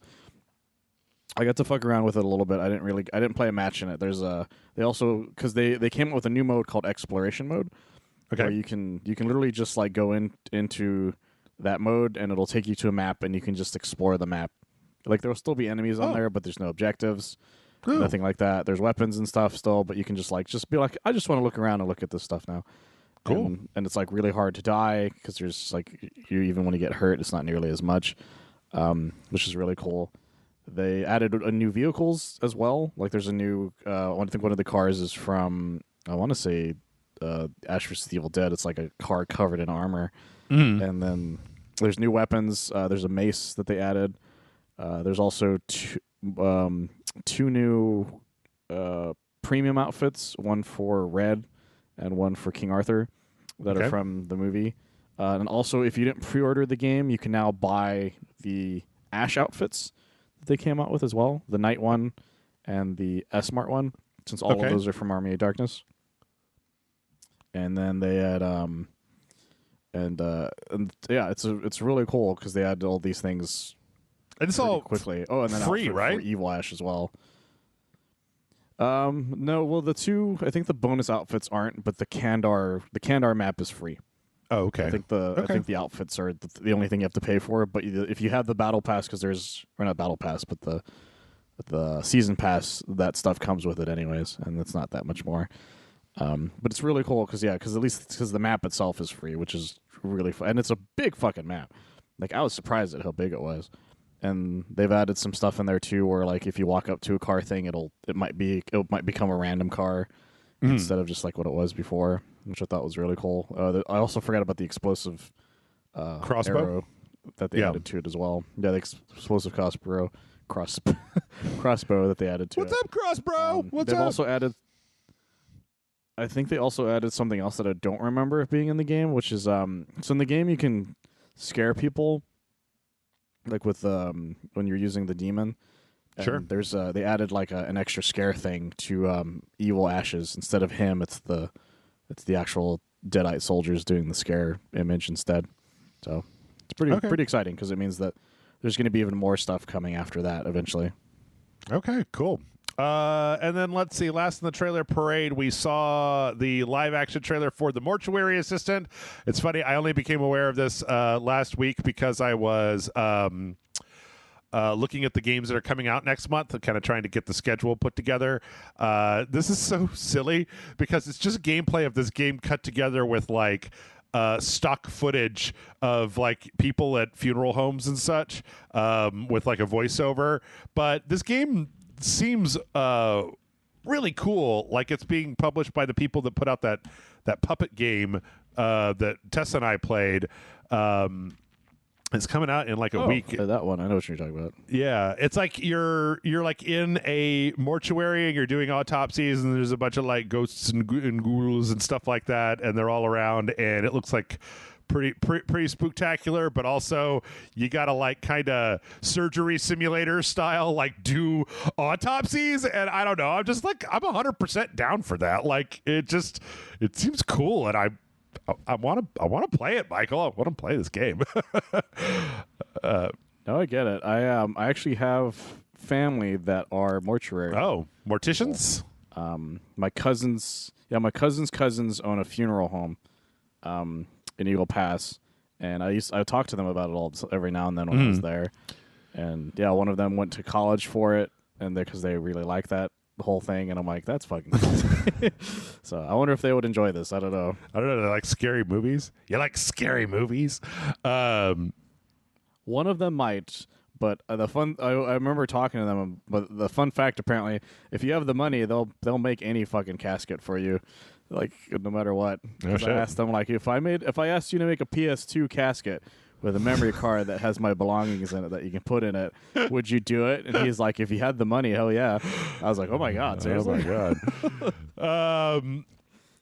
Yeah, all right. And well, let's see. We're just about out of time, so let's finish it up. This is a big tenuous thing. Starfield fans think they figured out the launch date for Starfield. Follow me real briefly here. The spaceship in the Starfield trailer has a serial number, which is SV821939, which is the patent, the United States patent for the Wright brothers flying machine. That patent was granted on May 22nd, but the filing was on March 23rd, 1903. They're thinking that this being a Todd Howard joint, that it might be that, because it would be, if it was March 23rd, it would be 32322. No, 32323, right? It would be 3/23/23 next year that it came out, and then it would also be attached to this dumbass lore. And at first I read this, I was like, you guys are reaching? You big reachy ass motherfuckers. But then I thought about it, and I was like, no, that seems like some Todd Howard bullshit right there. It's either some Todd Howard bullshit or a Batman villain's level of like coming up with a plan. I mean, the internet is basically a Batman villain. If you just take the entire internet together, it's basically just Batman villain. Well, they're either a Batman villain or they're Adam West Batman solving a riddle, where like they have the longest stretch, but then it turns out to be the Riddler's plan. And then they're like, I guess. Yeah. Let's see. This isn't, I'm not going to go into this that much, but PlayStation Plus announced that we're getting, I think this is the first time that we're getting a day and date. No, not entirely. I think like Bug Snacks was day and date, and there have been a few others day and date, but we're getting Stray next month, next week, this week, day and date on PlayStation Plus, which again, I believe makes the first time that we're seeing or not the first time, but we don't often see brand new games get added to PlayStation's online service. So it's interesting to see them kind of like trying to kind of put in some bids to keep up with Game Pass, which is interesting. Yeah, because they said they weren't going to do that with a lot of first-party games like God of War and stuff like that. Right. But it seems like they're willing to do that with more independent ones, like you mentioned, Bug Snacks, and apparently Stray in this case. Does it mention if it's only for the extra and premium people, or is it like the standard as well? Let's see. Wow, this article sucks. Extra and premium. Extra and premium. Also, there's a whole shitload of it, which would make sense. Assassin's Creed games, as well as Saints Row Re-Elected and Gat Out of Hell. And this is funny. Paw Patrol. It's your favorite game, Jeff. Paw Patrol. Paw Patrol on a roll. That shit's on Game Pass too. So like, I don't know. They put that Jumanji video game. I heard that was pretty good, and I never got a chance to play it.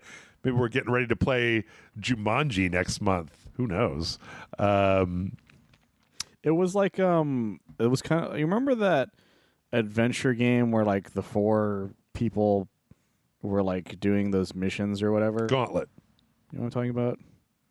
Gauntlet. Well, no, 2. it's like the shooter one, like with the 1940s people or whatever. Oh, Strange Brigade. Stadia. It was kind of like a light version of that, if I remember correctly, because it's like the 4 characters and then you do like things or something like that. I forgot. It was similar to that, though, if I remember correctly. All right. Let's see. Citizen Sleeper, a game which I've been meaning to try out, and I keep hearing really good stuff about, is getting a DLC called Flux, a free DLC, on July 28th.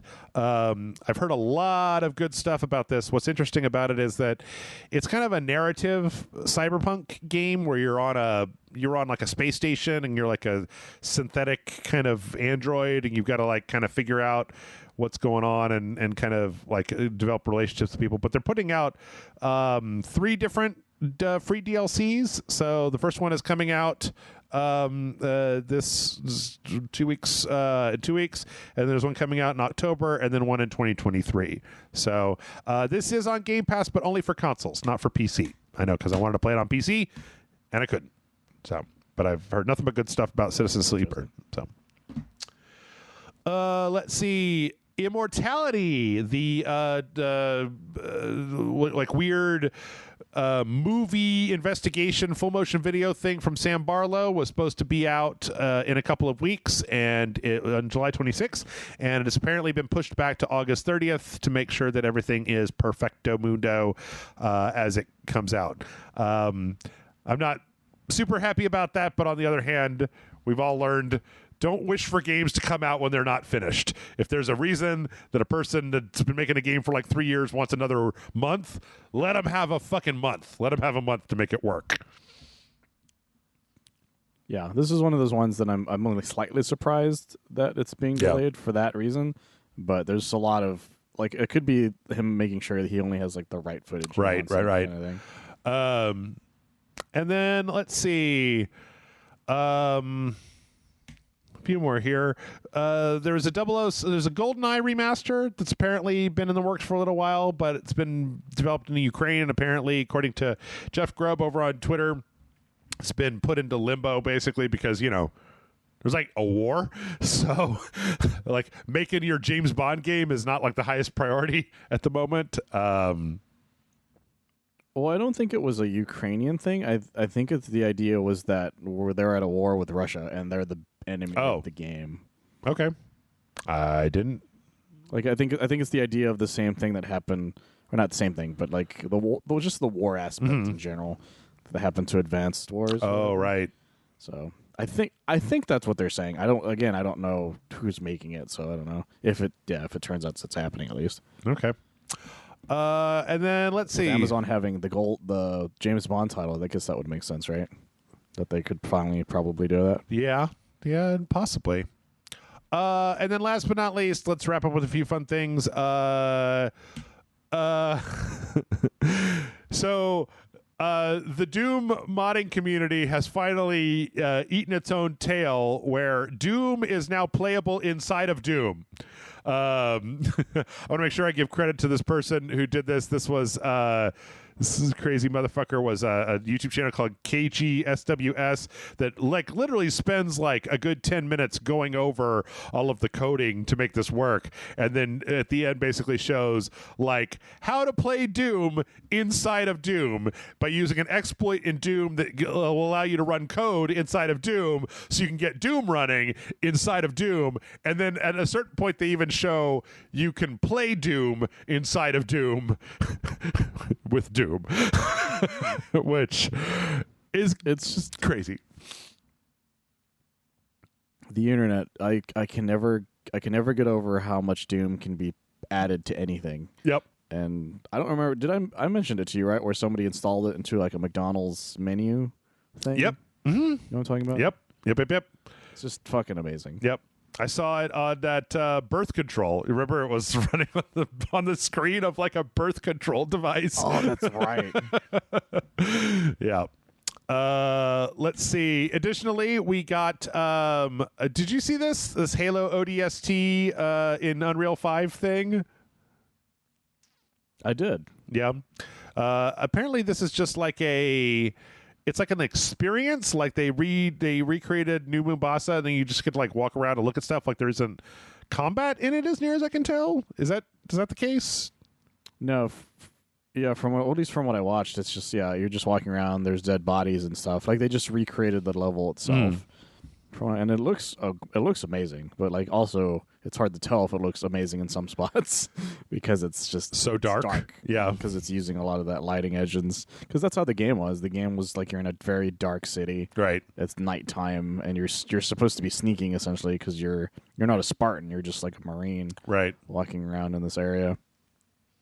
But it's really cool looking. I can't wait. I feel like we're like 6 to 8 months before we start having developers who got their hands on Unreal Engine 5 start to make games, because again, I mean, I know this was actually made by somebody with like industry like an actual professional, but I cannot wait to see what full on studios are going to end up doing with Unreal Engine 5 if this is what people can just jam together in their spare time over the course of a month or two, like what full teams are going to be able to pump out using this thing.